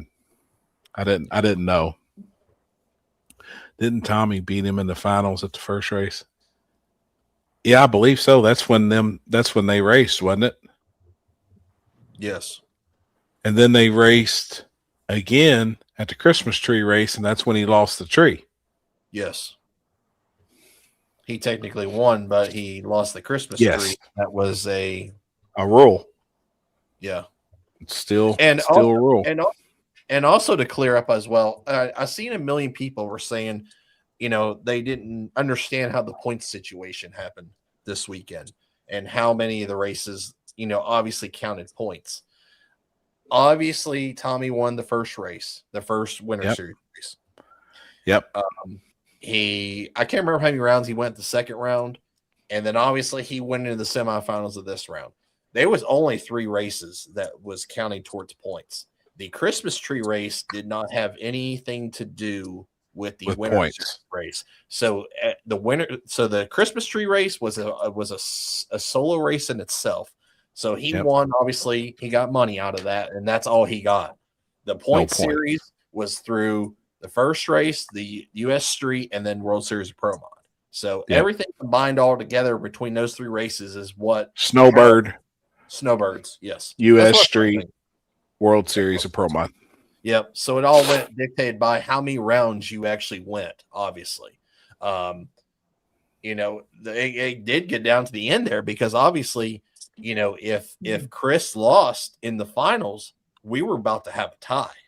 And we'd already So if Chris would have lost to the girl that he was racing in that Buick in the final, that would have been a tie in the point series. We had already between Tommy and Chris.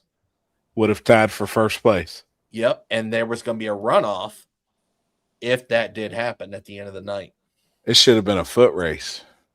Right. And then push-ups and sit-ups and back to the starting line or like something crazy. Drink 5 beers. Yeah. Oh, yeah. Sit on your head. Yeah. Do something. Now you're talking. How far you can hit a golf ball or something. Yeah. Oh, yeah. So they would have actually, after the finals and after all of it, they would have had them two would have had a heads up race to dictate. No.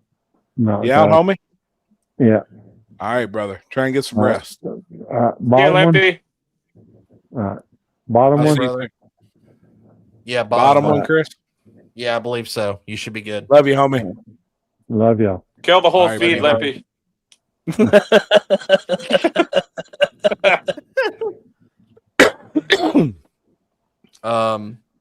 So that could have got really interesting. Yes. And we, after obviously, Tommy was distraught, obviously, that he did lose in the semifinals, which I get it. We was like, well, we had already done the calculations of like how many points you got. And we were like, we should probably turn this car around because in case this goes down to the end and he does get beat, we're going to have to go race again. Yeah. So we started cooling the car down and stuff. Obviously went up there and watched the final. And I mean, she tried. I mean, there was no doubt. I think they told us that they were teammates. So we was like, well, they were probably, there's probably a deal worked out there where obviously if she does lose, then she gets something out of it. But she tried though. I think they really did want to win that race too. Damn. But they were going to have to, but we'd already talked to Poland and Jimmy, and they said it was going to be a runoff at the end of the night after the race was over to see who was going to win the point series. Gotcha. It would have been kind of a dick move if she took him out, though, knowing that he would have won the whole deal. If she, that'd have been awesome. Dude, that'd have been insane. That would have been if awesome. I did that to Mike or something, you'd see us fighting at the end of the track. Guaranteed. Yeah, because what did the points championship pay anything? I think it paid 10 Wow. plus the no limit sponsorship. Wow. But That looked like I a know, healthy stack of cash in that picture. Whoever was holding that. yeah. So we ended up they ended up doing a split. And we split it at 4 cars. So basically, runners up got the semifinals got I think 2 apiece. Yep. That's not bad. And then the finals, then obviously whatever they split after that. So and the Right. Melling sponsorship. That's right. Yeah, you got the sponsorship to Melling as well. So And that's well, Tommy, we was pulling for you. We were actually sitting in the jacuzzi back at the Airbnb, but we was pulling for you. That would Yeah, I have was been hoping Tommy was going to win the whole deal too. absolutely. no. I'll be honest, we didn't watch any of it because we just didn't. But we were hoping Tommy was going to win the whole thing. Yeah, we was definitely as we were pulling out, we were looking through the sheets because I mean we didn't really get a chance to walk up there and watch anything, and then once we were done, we started pulling stuff apart, and that's a job in itself. So we wasn't watching any racing, but we was. What were you pulling, Happy? Well, we was in the hot tub. There's 3 other guys. So you can imagine. Yeah, may have been yanking. They all thought they were in the Alps skiing around like that. I was definitely slalom. Oh my God. God. Clip that. Yeah, clip that. Oh yeah. Chris, where you at? I need you. Clip that. Jeez. Oh, he's in here. We had a we actually stayed in an RV on a property this weekend, and it was actually pretty cool. Oh, that's cool. Like an Airbnb. Yeah, there was some people that was actually with us that had did the same thing. They had rented an RV somewhere and by a camper. They actually had a camper. They were staying in Sarasota area, and they was like, "Man, that's awesome!" Like, it was really cool. It was a cool setup, and it was actually pretty cheap, honestly, from compared to like everything else, because everything was so expensive that week. Sure. Do you think all the Airbnbs are hip enough now? They're starting to see that a lot of people come to Bradenton during these 3 races, and they jack the prices up. Oh, for sure. I mean, Some of them, you would have to like engage how much you spend on a place by looking at what's happening around it. You'd think it would make sense. Yeah. Or The hotels are more expensive. Dude, some of them, yeah, the hotels that jack their prices up. And, Oh, they jack all of them. I noticed that last time we went to World Series of Pro Mod. I looked at hotels because I didn't really want to sleep in my trailer, and they were 3 times what they normally are. yeah, And I was like, nope, we're sleeping in the trailer. yeah. Like, it is a costly couple of races for sure. Yep.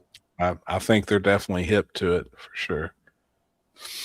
I'm not telling how cheap our cabin was. Man, you all got smoking deal. And I'm actually going to look in that for future endeavors down there. So there is, I'm not going to say where it is. I'm going to keep it a secret. So you all kind of got your own secret. But there is a place to get a cabin extremely close. And it's like $80 a night. So you can stay all week for a few $100. Why don't you just rent an RV for the week? Well, a lot have been doing that too, but it still gets a little pricey unless you can split it up quite a bit. But it's like $1,200, for the week, which ain't bad if you got 4 or 5 guys. No, that's not. And you get to stay at the track, right? Do they bring it to the track like everywhere else? Oh yeah, yeah. That's what I do. mean. So, yeah, that's War in the Woods tripled their rooms. Well, they're getting smart. Yeah, that's crazy.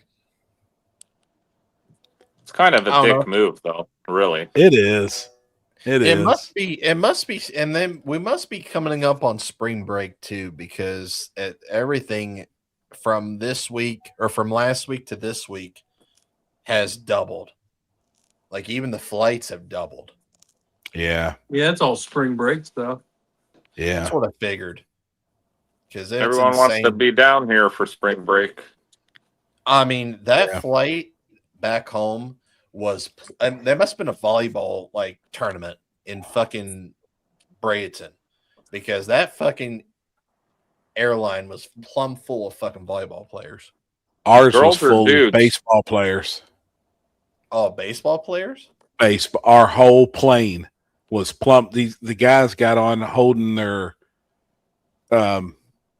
mitts Gloves? or whatever, the gloves. Yeah, they got on the plane and didn't have their gloves in the bags. They were like carrying them on their fist and sitting with them in the seats. Our entire plane was plumb full of baseball players. My son comes down here in 2 weeks for baseball. Same thing. Really? Yeah, he's got like spring tournaments here in Tampa. Awesome. Well, I guarantee, like, now most of these were adults, but I bet it was the same type thing, like traveling. Yeah, a lot of baseball people come in March. Baseball stuff. What's that? Pearl Bucky's was wrecked in Georgia on the way home. There was a line out the door for the bathroom. First time ever. Wow. Or might have been a bunch of them had to shit. Obviously. Right. I will have to say, though, if you got a shit, Bucky's is the place to go. Absolutely. You will not find cleaner stalls than that place. That guy goes around and cleans the stalls like every 10 minutes. Man, that's a shitty job. No, for sure. That's for sure. Oh, I think it's better. I think it's better to clean the shitters at Bucky's than clean the portalets after fucking World Series of Pro Mod or something like that. Trust me. Or Warren the Woods. Like nobody wants to clean those. Cletus all-wheel drive race, spring break week. Don't say that. No boy. April. It's first what happened week. with that? April I thought 2nd. it was open to the public, and then they took it down again. Yeah. They decided against that. Yeah. Yeah. Yeah, I don't know. I don't know. Yeah, I thought he was going to move it to the night and then, allow spectators, but yeah. I see people's getting their invites. So I have seen that. I heard something about him this weekend. I'll have to ask you about it after the show's over. Okay. Yeah, they're I know the rear wheel drive guys are starting to get invites. Had a couple reach out to me last couple. Actually, one did last night, and so people should start getting that here pretty soon. I don't know. Maybe third time's the charm. We'll have a rear wheel drive guy finally win it. Maybe. Man, speaking of pro mod all-wheel drive guys, man. Yeah, that dude. See that big top fuel wing on that F-150? I seen a bunch of bars is all I seen. Well, I seen that and a bunch of bars. That thing's got a wing. He's gonna have to get out and make take it off. Definitely gonna have to put a flag on it. Go under overpasses. Gonna have one of them wide load signs on the back of that thing, Robert. It definitely looks good. Definitely. He was sending me some pictures while we were in Florida. Are they going to allow a 29.5, 10.5 tire? Why in the hell would they do that, Andy? That's a big tire. We're men over here, man. That's like small. them 28. We like them small tires. You heard? Yeah, that Texas small tire ain't gonna cut it. I don't even think they should allow it though, honestly. Because a lot of the cars that run in it can't even fit it. Most of your mini tubbed Fox body Mustangs can't even fit a 29.5, 10.5. Won't even go on. I seen Jeff Thomas with a Sawzall making his fit. So they just, keep it on 28s. Yeah. Keep it the way it is. I can't fit a 29.5. No fucking chance. Man, that's a big. Everybody's like, well, it's only an inch and a half difference. No, Man, it's that's a bigger big tire. old tire, man. You shove Yeah. that tire on a 13 or 14 inch wide wheel. Man, that's a big old tire. Yep. I used Frontier when I flew down last weekend. It was cheap.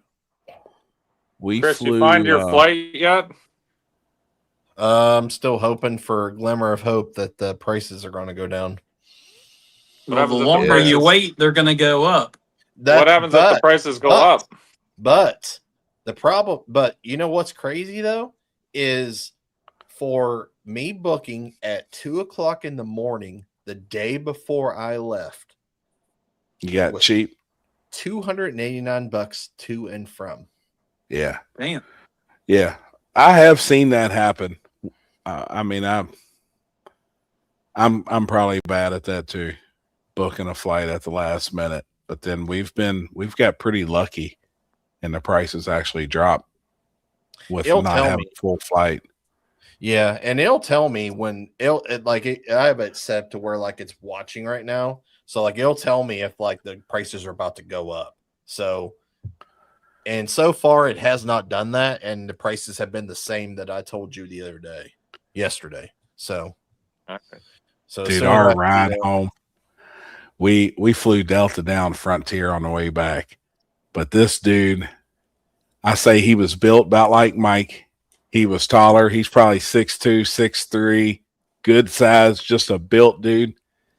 The instant he sat down, he's like, is there a bag? And I'm like, you pussy.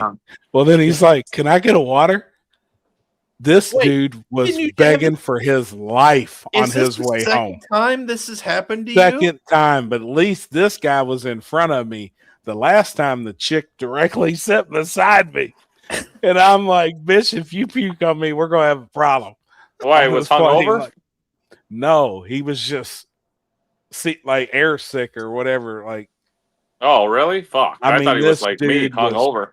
No, he was praying for his, he was every breath of air was like he was gasping for his last one. I'm like, man, this dude's going to croak out. He's going to puke. He stood in the aisle the entire time. I'm like, homie, it ain't that bad. Like, you just sit down, relax, chill. You're going to be good. Smoke a joint or something before he got on. Something. I'm like, I didn't really realize people get, what do they call it when you get sick in the air? Air sick? Air sickness? I don't know. I guess. I don't. Yeah. I have no idea. I was like, come on, homie.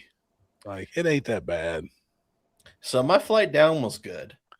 My flight home started out as we're pulling up to the airport. We pulled up to the airport, and I was there 45 minutes before my flight. I get a notification. My flight was delayed an hour and 30 minutes as I was pulling up to the door. I said, nice. Fuck. Well, it'd give you time to get breakfast. No, it was at night. Oh. We were dinner. We went to I just fucking ate. Like, we went to the place on the water there right before the exit to Bradenton, got food, then we went on the Sarasota beach, and then cruised up and down the beach in the 55 there for a minute. Well, we got to the airport, and then I sat down. I was like, yeah, whatever. So I chilled. Get on the airport. Well, we start to get on the airplane, and I'm in line, get a scan ticket. This old dude just comes walking up beside me and just and he's like shoulder to shoulder with me. And I'm like, the fuck's this dude doing? And he's just walking with me. And I'm like, okay. I was like, all right, bud, go. Like, you just walked up beside me and here you are. So he scans his thing. And then this attendant goes, wait, where's your other person and your other bag that you have? Well, his wife was behind me. And I'm like, why is this motherfucker not behind me with his own wife? So they stopped the whole fucking line, because then I scanned mine and there was a whole clusterfuck. Yeah. And then this dude was getting all pissed off because they stopped him. And then he's getting pissed at me because I was in the middle of it. And I'm like, you're the one that fucking was riding up beside me. I'm like, jeez. I'm like, what's your fucking problem, dude? I'm like, Yeah. I'm just trying Tell to You should have tripped him. Yeah. Oh, I wanted to kill him. So we get on the plane and they have no space left. There's no bag space. This flight That was sucks. fucking plumb full, overflowed full. So thankfully, I only had a little bag, so it went over my seat. But there was people freaking the fuck out because they were charging people $100 to check a bag because it's Frontier, and you have to pay for an extra carry-on. Yep. So people are freaking the fuck out in the aisles. Oh, I ain't got a place to put my bag. They're going to fucking throw it in the bottom. I ain't paying this shit. Blah, blah, blah, blah, blah. I'm like, I'm just ready to get the fuck. Like, can we just fucking leave? Like, it's already late as it is. Then they tell us, oh, this plane had an issue in Cancun. It has no air. What airline? I'm telling you what, it had no air.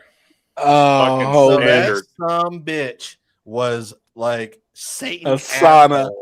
Oh yeah, sweaty Everybody's butthole. hot breath. My fucking seat, I'm not kidding you, was fucking soaked. I looked like I just jumped in the water. That's foul. Oh, I'd have been hot. It was. It was. No wonder everyone was getting pissed off. They're all sitting in that hot box of farts and sweat. It was so bad. Fucking nasty. Then- I would have gotten off that plane. Fuck And that. I was just sitting there like, my God, just please start descending. Please just start descending. I'm ready to get the fuck off this plane. And it's not comfortable to begin with because you're in fucking a Frontier airline that you might as well be on a fucking plastic chair at this point. And everybody gives me shit flying first class. Nah, bro. Yeah. I board first. My bag's right there. I got leg room.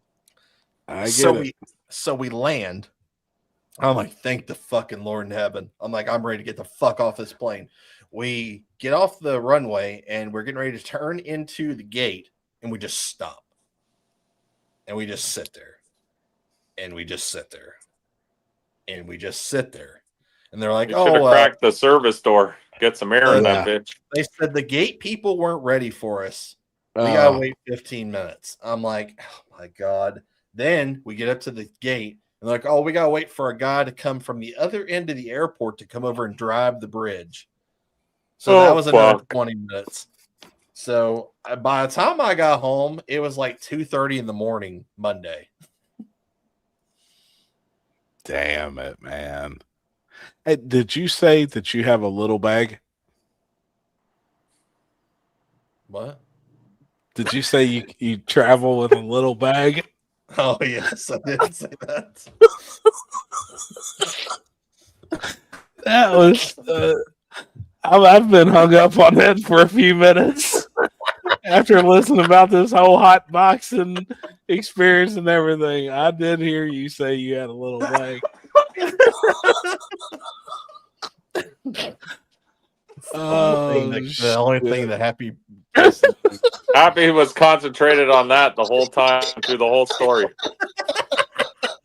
He didn't hear any of your story. I know. Once I said, damn, I got a small bag. Clip that. Clip that. Yeah. Clip that. Yeah, exactly. Oh man. Still listening to you. I was cracking up to myself. Well, I hey, would have been trying to hot say- though on that flight. Dude. I'm with you on that. I turned had- my air on, like I try and be as comfortable as I can. Then I got this dude about to puke in front of me. Like big old dude, big sissy. And I get he could have been the first time he ever flew. Like I get it. I guess I'm kind of used to flights now. But this poor old guy, man, he was gasping for his life. Damn. Felt bad. When is Summer Nats? I kind of like to go to that. It's not this week, but it's next. There's a ton of classes. I mean, they obviously have the big burnout stuff going on. I'd like to see that at Freedom Factory, and then they have the drag racing portion of the event, obviously at Brayton. Yep. So, did you happen to keep up with any of Donald Duck's post on Saturday? Yes. Dude, I don't know what it is with him, but the instant Victor couldn't make it down the track in Pro Mod, Duck started laying into him. Yep. Man, like that ain't cool for the entire sport of drag racing. Like that's bullshit. Well, Victor came and supported his event. Victor was at Lights Out. Yep. But then for this dude to be sitting at home, you know, and I know he's just trying to get a rouse out of another track owner. Right. But, you know, all that bullshit, hey, you need to borrow some money for glue. And I mean, I wasn't keeping up with it. Obviously, somebody in my piss that keeps up with Facebook a lot more than me was showing me their cell phone and was showing me the post that was being made. You don't. But I'm just, yeah. What's the odds of that, right? But I'm like, I mean, once I did read them, though, I'm like, man, why you got to be a cockhole? You know, like it's kind of pathetic. Right. And he was throwing dish at the track because obviously, you know, they were having the same issues that SGMP had on Sunday with all the rain that they got overnight. Right. And then it got humid and the same. Honestly, I think it made for good racing. It did. That's what I said. I'm not going to say the track was bad. It wasn't. It was challenging. It wasn't that the track was bad. Everybody's got the same damn track to go down. Yep. That's what I kind of like about it. It actually fits us better. We're more, I feel like, trained and prepared for that. Mm-hmm. Yep. You know? Yeah, for the most part, now the Pro Mod guys, you know, that's obviously that's a whole different caliber of cars. They expect to go down and go 360s at a track all fucking day long. Sure. So, I mean, I get it, but like on our side of the spectrum, because obviously we come from a completely different racing background. I think that's fun because at the end of the day, it gives the challenge. And even in Little Gangsters, same thing. There was guys blowing tires off on the start. Absolutely. Seen it. And we were like Billy's car is still on a Hoosier. We were like, fuck, you know, if Billy does really well, he's got a really good chance because he'll go right down through there. He'll go right the fuck down on there because a Hoosier will not lose the tire. And if he does lose the tire, he can recover faster than being on a radial. Absolutely. Yeah, but man, all them posts, but I guess he done his job because here we are talking about it. You know what I mean? Like, and then obviously people's like, oh, did you see his post? So I get it. But man, I don't understand just being a cockhole all the time like that. I don't know, man. I would figure by now the negative shit that he posts would have caught up. I don't know. No. But see, like even in the comments, Duck's a effing retard. He's just a stupid clown. So I mean, people obviously have the same kind of thought that, like, you know, when I seen them. So what I did think was funny though is we had that road service sign across from our pits and we could write anything on it.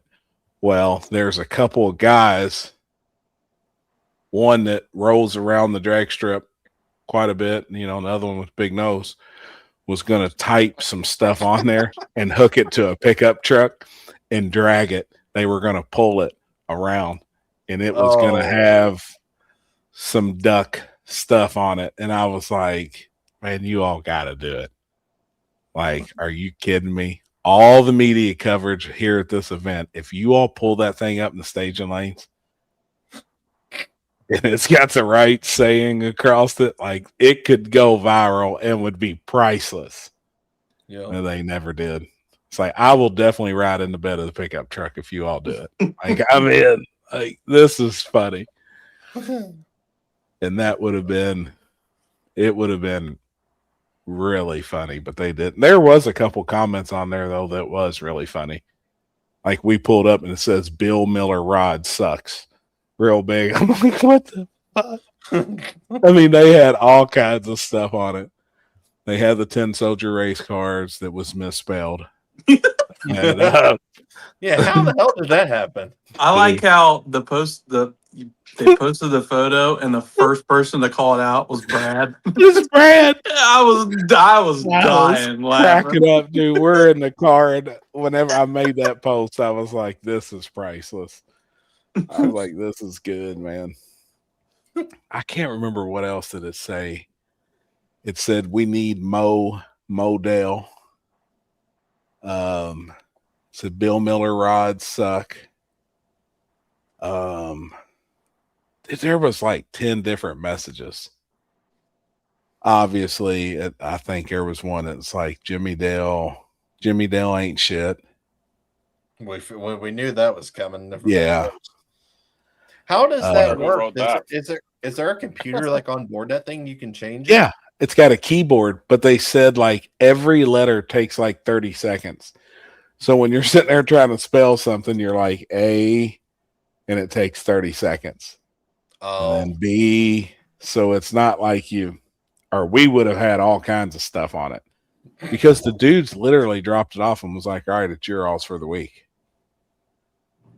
Somebody that knows somebody that works at the rental place was like, I'm not even going to charge you guys. I'm just going to bring it and drop it off. Just tell me where to park it. And they literally set it directly across from our pits. And I was like, this will be fun, man. Like, that's fun. Andy, did you have a good time this weekend? It looked like it. It looked like he did. He did, man. He come up to me a couple times. I was glad to see him down there. Was that your big rig sitting over next to Cletus's airplane? I seen a big semi parked over there, so I didn't know if that was yours or somebody else there at the race. But yeah, he come to the pits a few times, man. He was having a ball. He was having a good time. Glad to see him. What's that say? Some guys are loud until they get slapped in the lips. Now, I agree with that. I can't believe it's never happened to that dude, man, because he is really, I think he thinks that any exposure is good exposure, but man, sometimes he's just he needs to chill on some of that. Well, it's like if he says stuff like that, he says that now, and in like 8 months when he has a race that comes around, the people forget about it. Yeah. Yeah, I get it. Did you see the date got changed for King of Thrones? And venue. It's leaving Rockingham and coming to Kentucky. It's interesting that I didn't know why, but then I found out last night at men's group. So I started asking some questions, and I didn't know that Rockingham had redid the first 150 feet of the track. So it's bare.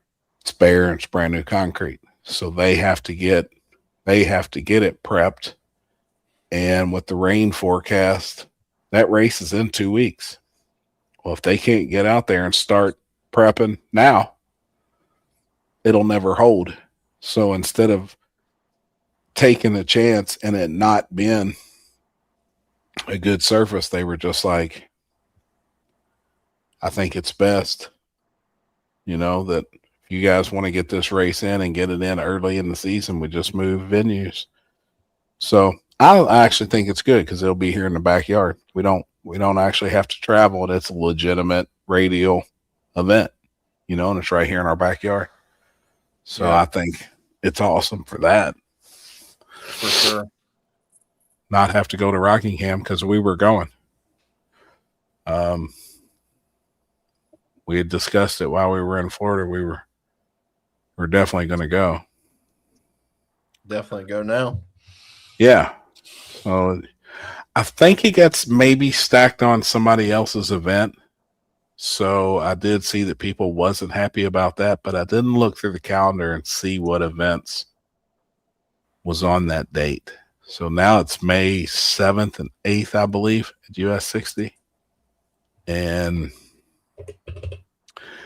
I seen comments where guys were committed to be at other events, so they were upset if it was going to be a point race. So now they're dropping it as a point race, which I get, which they should.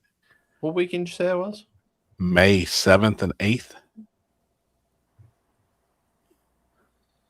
I believe.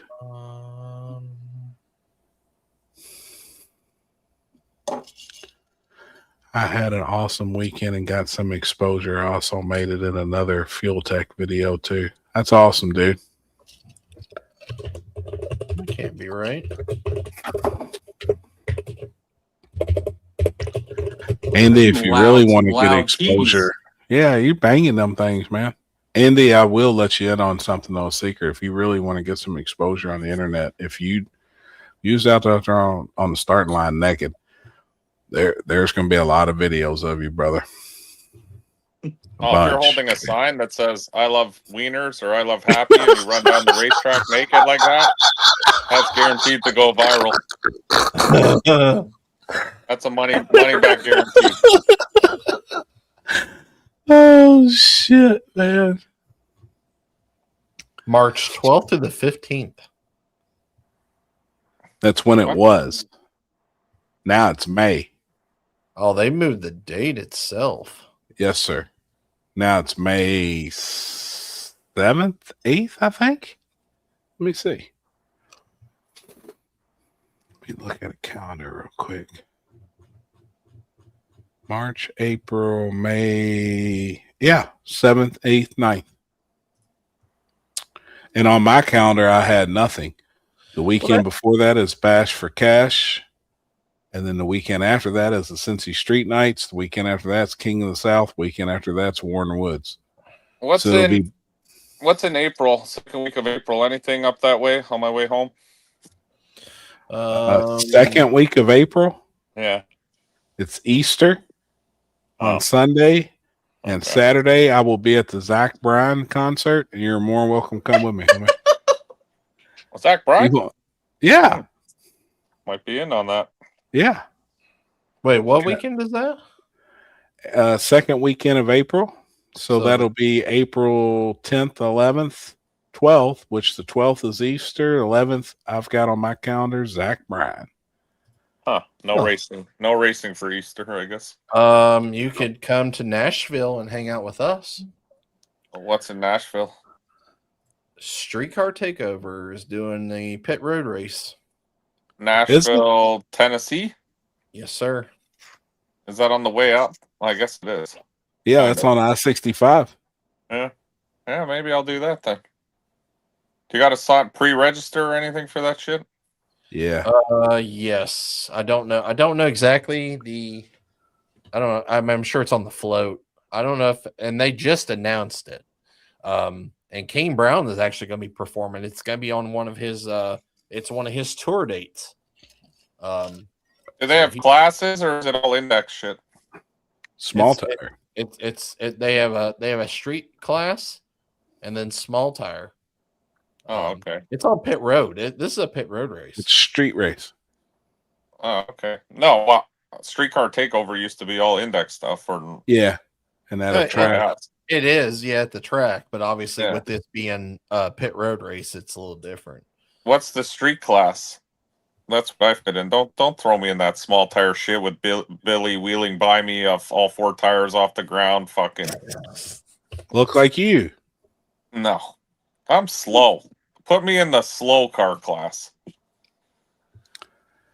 Streetcar Bragging Rights is the following weekend. I've actually got it on my calendar. It's Wednesday, Thursday, Friday, and Saturday. Where's that? That's in the Carolinas.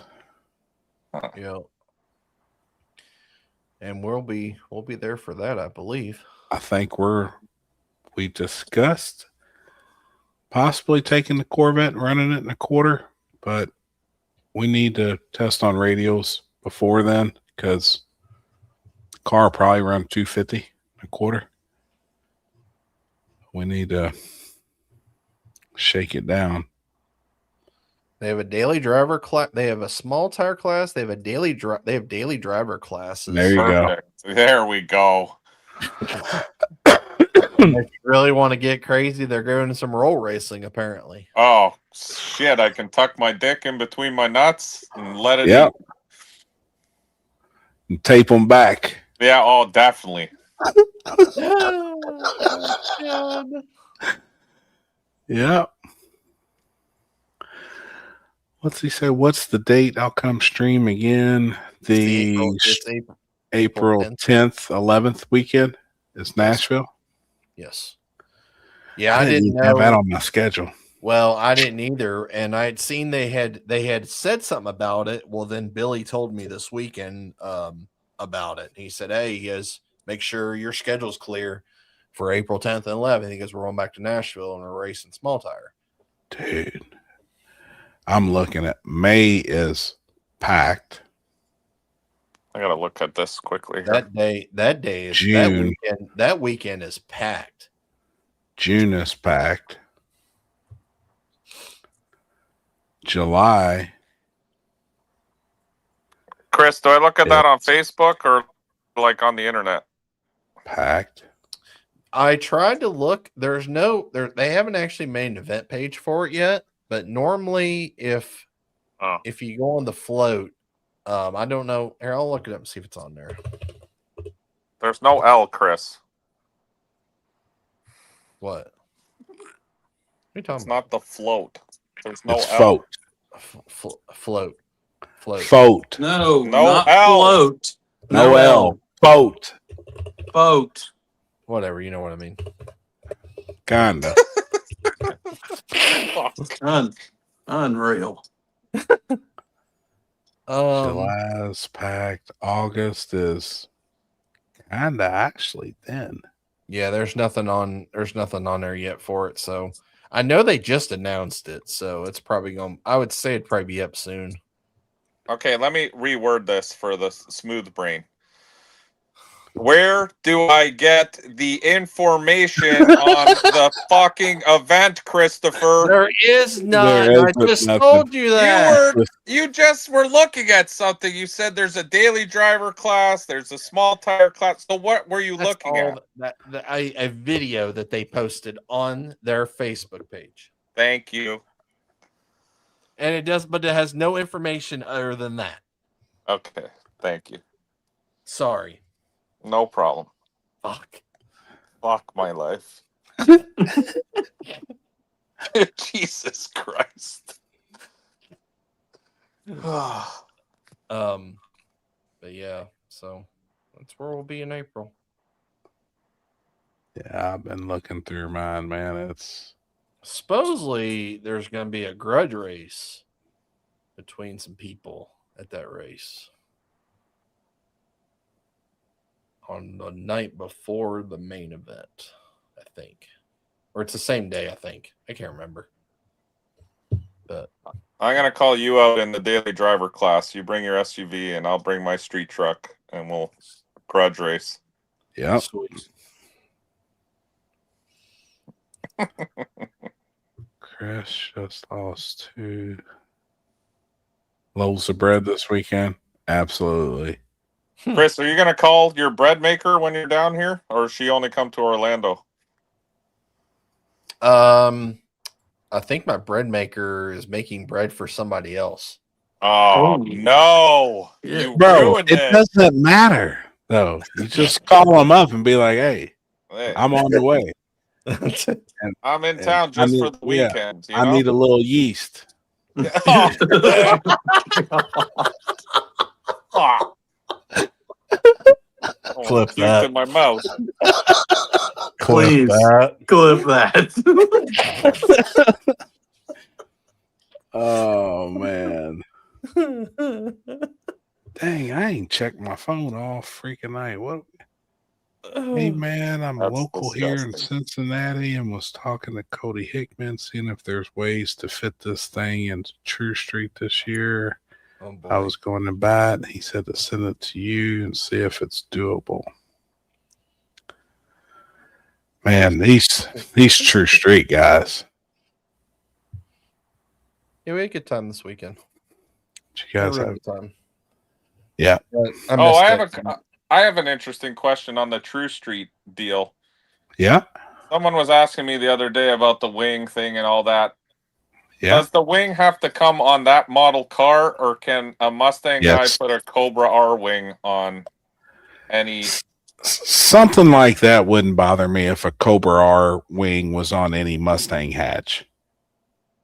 Like, that's still a factory like spoiler. Okay, so could a Cobra R wing also go on an S10 if No. it was a factory spoiler? No.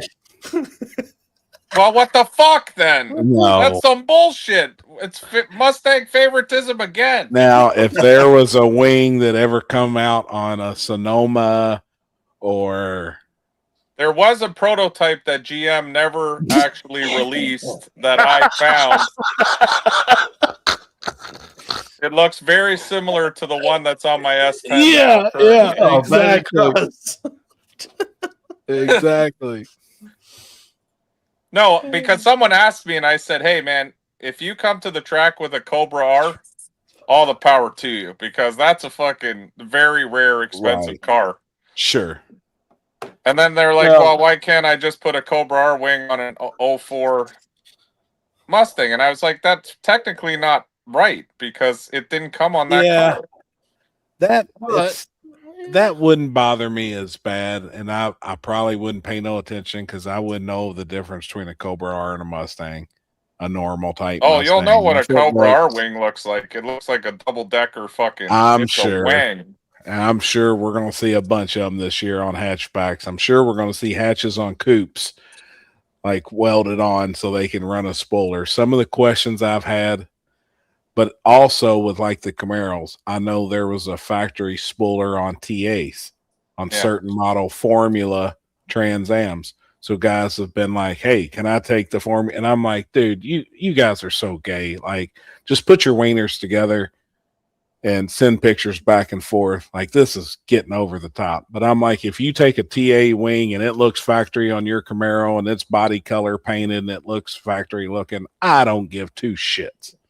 So if I If put it's an factory. SN95 hatch in the back Trunk. of my pickup and it happens to have a Cobra R wing on it, that's legit. All right, Damn I it, got man. it. Sounds good.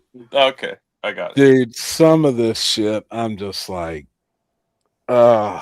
these guys. But I honestly really think, and by the amount of messages I've received, like I just checked my phone, I got a couple on here now for True Street. I really do think True Street, where we run it at this year, is going to be really good.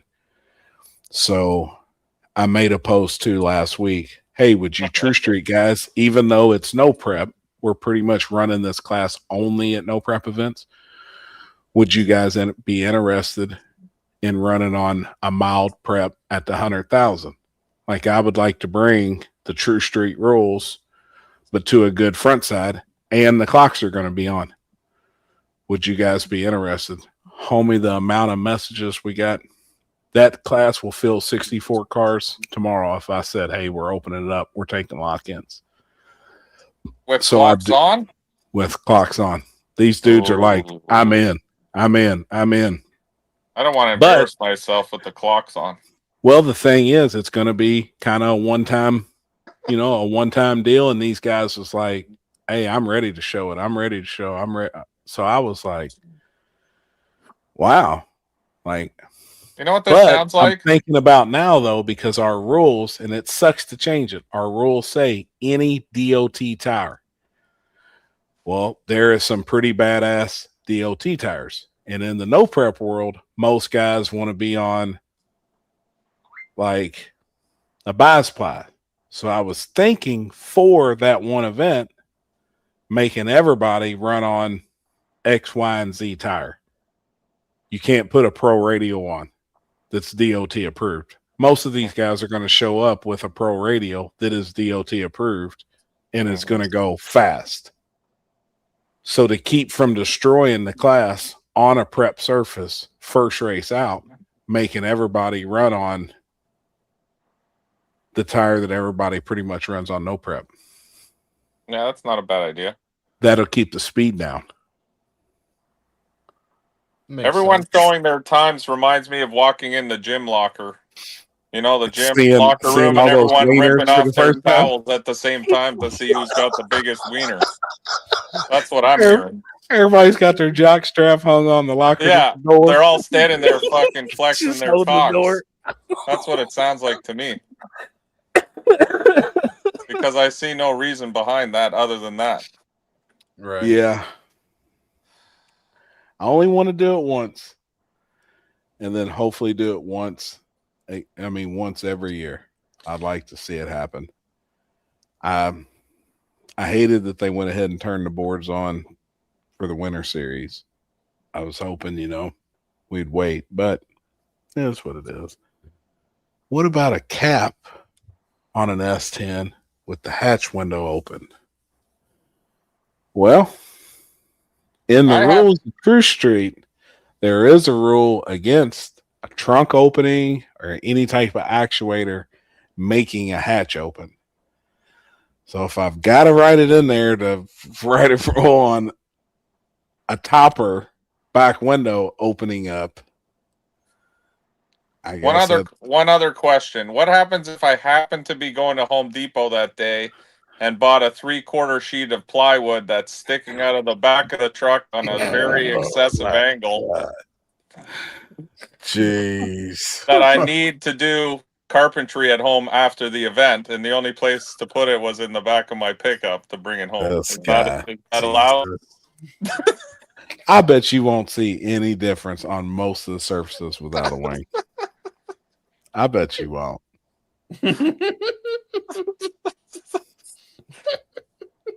I'm just asking, some of us use our trucks for work, Jeez. Do you even have enough room to place a plow in the back of your truck? Trust me. I'll make some bracketry. I believe I saw Richard Petty's signature on Mike's truck, so Superbird wing must have been factory on his S10. See, he knows. That's what I'm saying. Just give me enough. Don't worry. Give me enough time. I can't wait to come to War in the Woods. You're going to see some shit. I just need to think. I think it's going to be really good, man. I do. You know what's actually funny? All joking aside, big wing, no big wing. We ran exactly the same times with or without it, so that's what it doesn't I'm saying. make a fucking difference whatsoever. Right. That's what I'm saying. It's so dumb. These people all worried about putting little wings and shit on their cars like it's gonna make a difference. Dude, it's most guys have been like, all right, so I've even got to take my aluminum style wing off. I'm like, yep. They're like, all right, cool. Like, no question. Then I've had a couple guys message me, well, I guess you kicked me out of the class because I'm not removing my wing. And I'm like, all right, cool. Like it. Sorry, man. Now you don't have a place to race. But yeah, literally, it's called small tire. Have fun. Dude, that or, hey, take those 18, 11, 30-second screws out of the back and pull the wing off. Like, it is really, it's simple. But yeah, fucking most people have them to where you can remove it and put it back on if you choose it. Like, it wouldn't be hard to do. No, not at all. But man, I've got hammered. Like, I really have. But I think it's still going to be I already removed the wing off the tailgate. All I have to remove now is the big wing in the back. But right, I leave it on for now just because I like how it looks. Actually, as weird as that sounds, I've become accustomed to it, but I don't really give a fuck with or without it. I really do think that's going to be a good class this year. And I'm also working on a deal with Birdman. He's actually going to rent a track and try and do an all motorcycle event, but he'd like to bring cars, like one class. And he was like, what class would you bring if I had you do cars? And I said, honestly, I'd like to do a entire shootout of nothing but True Street. Now Like you're talking. no small tire, and actually have a really good payout for True Street only, and that's it. I'm in. True Street and motorcycles, and it's on I know the track that he's renting, and it's a pretty good surface, and I think it'd be pretty fun, just do True Street, because I really do see that class. I mean, it's proven itself. It is going to be bigger than small tire at quite a few classes. I mean, quite a few events. True Street will be bigger. I see it. It's because you can still be competitive in True Street without having to fucking destroy your bank account. right. No, you're exactly right. And no It is. chassis cars. Yeah. I mean, it's obtainable. We know, most of us know what some of the fast True Street guys are running, and that's still very obtainable on a relatively I've been decent trying to budget. catch up to Floyd's 6.0 passes for fucking years now. Right. I think it's awesome. Is that Billy 50-60 cars show up happy? Yeah. I say that's where True Street will be at most events this year. What are the odds you're doing this True Street thing for your $100,000 deal? What is the odds of this now? Like, are you really leaning towards that, or are you just 98%? And what date is that? August 20th, 21st, 22nd. 20th is the Thursday. That's testing at Edgewater in Ohio, Southern Ohio. That's not bad. Can you put me on that list, or is it invite only? It will be invite only.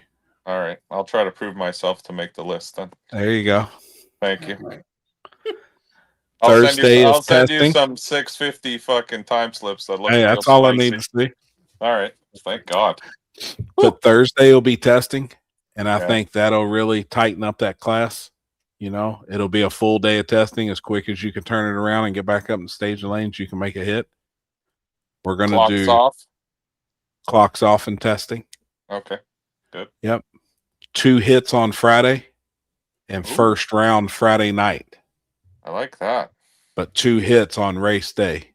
This will be a legitimate front side. I think when you're front side racing at a race like that, in one class you're racing for $100,000, guys need to make passes. I get it. They're not going to race for that kind of money and feel comfortable coming off the trailer. Like, No Camo S10s though.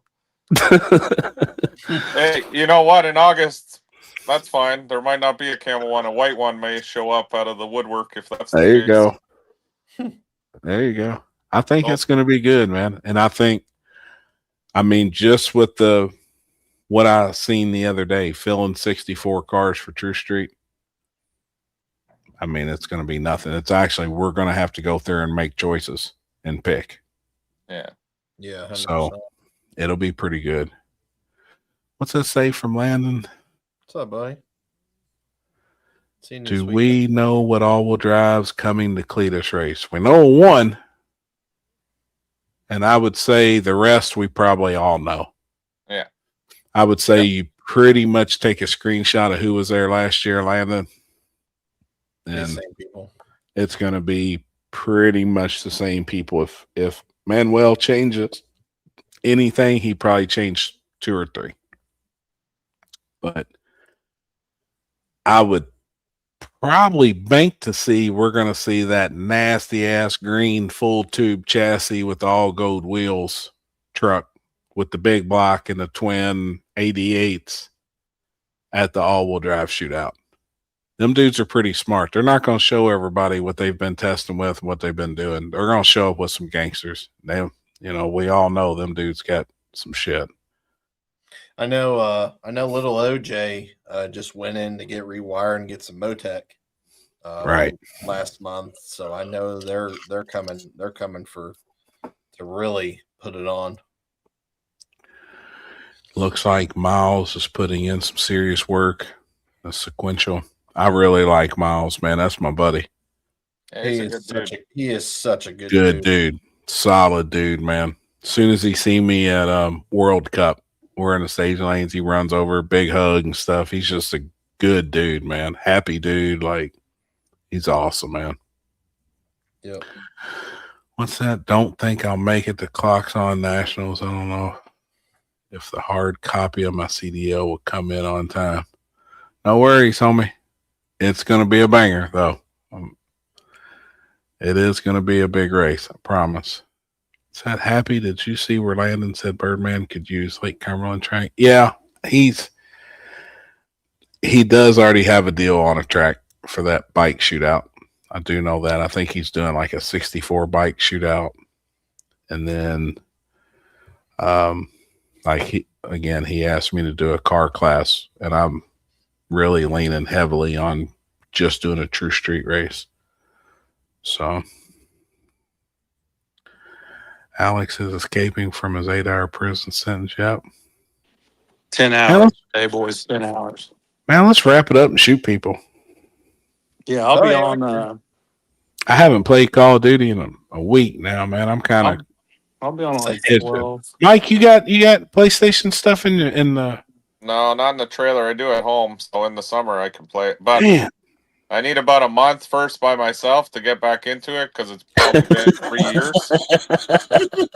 And I ain't coming on there just to be the fucking anchor. You know what I'm saying? Dude, you need to play some Warzone with us. You need to get one in the camper. Oh, I used to play Warzone all the time. That's all we play is Warzone. That's it. Yeah, I love Warzone, but like I said, I haven't played in a little while. So first I got to get the skills back, and then I'll jump in.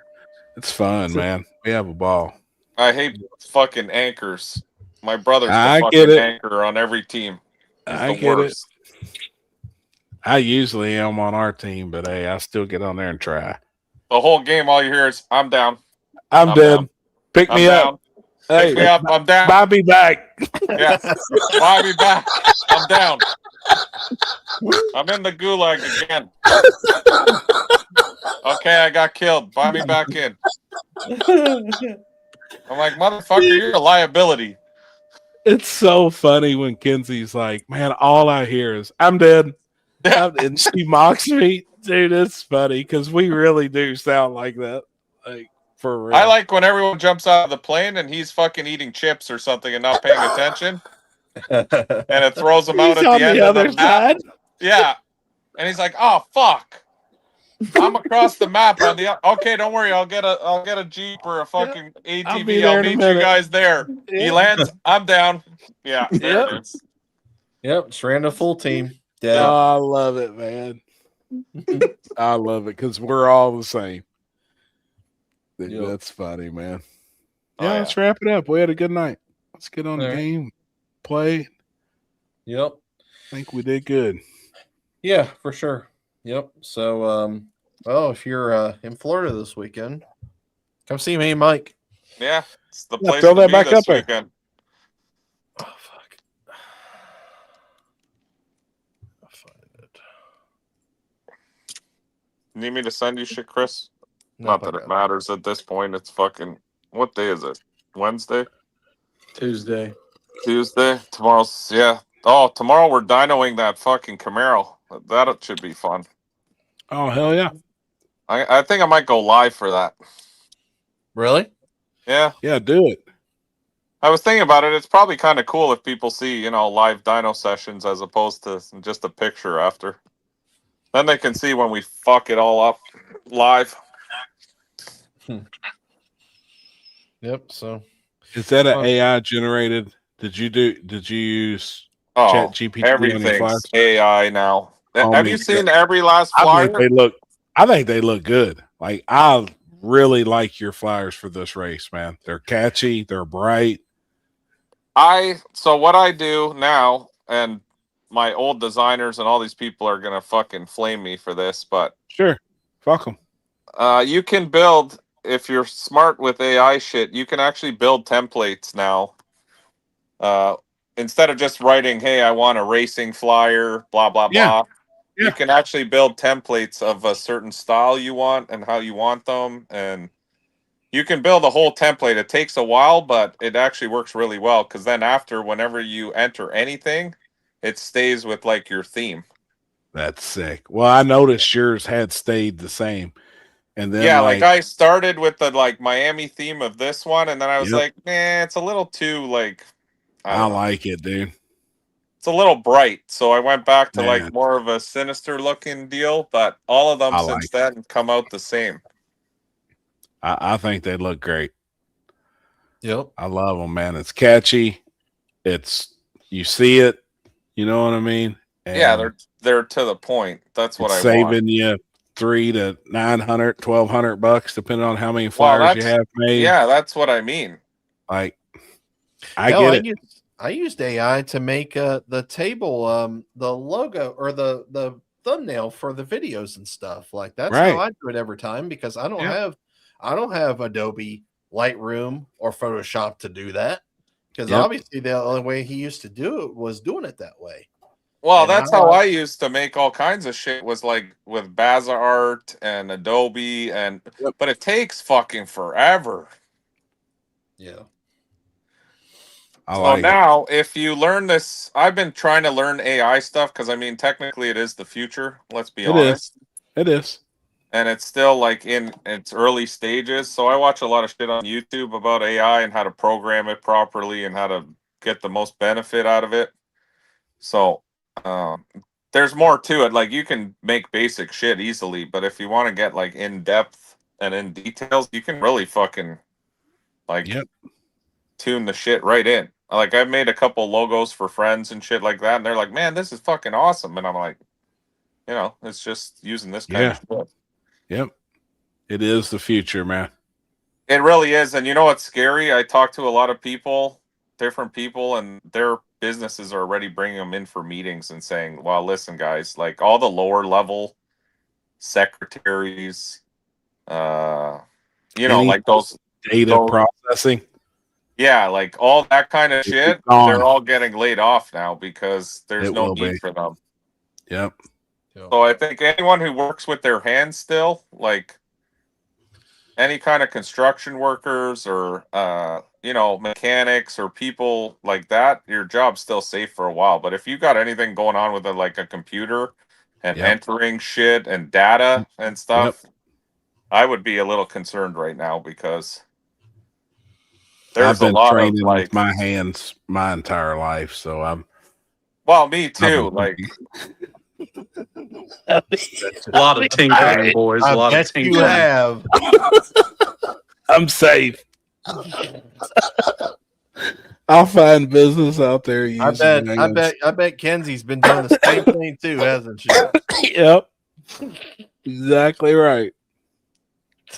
Yeah, I'm with you though, dude. I actually think there's going to be a lot of like doctors and nurses, and I think the medical field is actually going to suffer from AI as well. Like, there's going to be 100% so because much, dude. You can ask this thing like, "Hey, what's wrong with me?" and it's going to be able to write a prescription and like, you know what I mean? The scary part is you can honestly, it's kind of fucked up, but you can basically use it for everything. Like Everything. if you wanted to build the most badass LS motor, I did it for fun. Like I just started asking random shit, and it actually comes out with like legit with the part numbers, everything on how to build the most gangster engine. It tells you the clearances you need, like, and I'm like, what the? And it's actually correct. Like, it's not even bullshitting you, which is fucking crazy.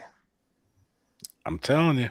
I was showing an engine builder down here, a buddy of mine. He's like, that shit's all bullshit. It doesn't know what it's talking about. I said, oh yeah, watch this. And I was fucking going through, and it takes a while if you go in research mode, but it researches the whole internet, and it literally pumped out. He's like, holy fuck. Yep. He's like, those valves, this fucking this, these rings, these pistons. And he was like, I mean, yeah, that's what I would build. And I'm like, right. No shit. This is what I'm telling you. Like all this kind of stuff. The doctor shit is scary to me though, because AI does also make mistakes. Right. And it can scan a fucking blueprint of your body and be like, oh, this fucker's got, you know, terminal cancer in his fucking nutsack. And you're like, what the what? Yep. You know what I mean? I could see a lot of malpractice because doctors will get lazy. They'll just rely on it. You know what I mean? They'll be like, oh, well, AI said you got fucking, you know, 3 weeks to live. And you're like, what the fuck? Right. You know what I mean? Right. Yeah, So, you got heartburn. yeah, like that's the scary shit. Right. The scarier Yeah. stuff, and I've said it from day one, and this eventually this will happen. If you haven't watched the Terminator movies, you better go back and watch that shit, because Yeah. if you don't think the military's already implementing this shit into military Oh. fucking stuff, Dude.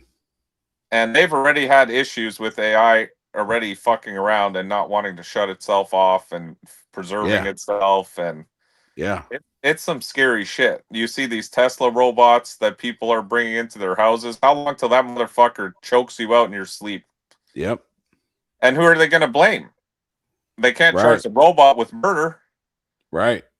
They'll just fucking destroy Send it. it to the scrapyard. Yeah. You're Yep. still dead. Yep. And the company will have liability forms that'll be like, hey, bro, you bought the fucker.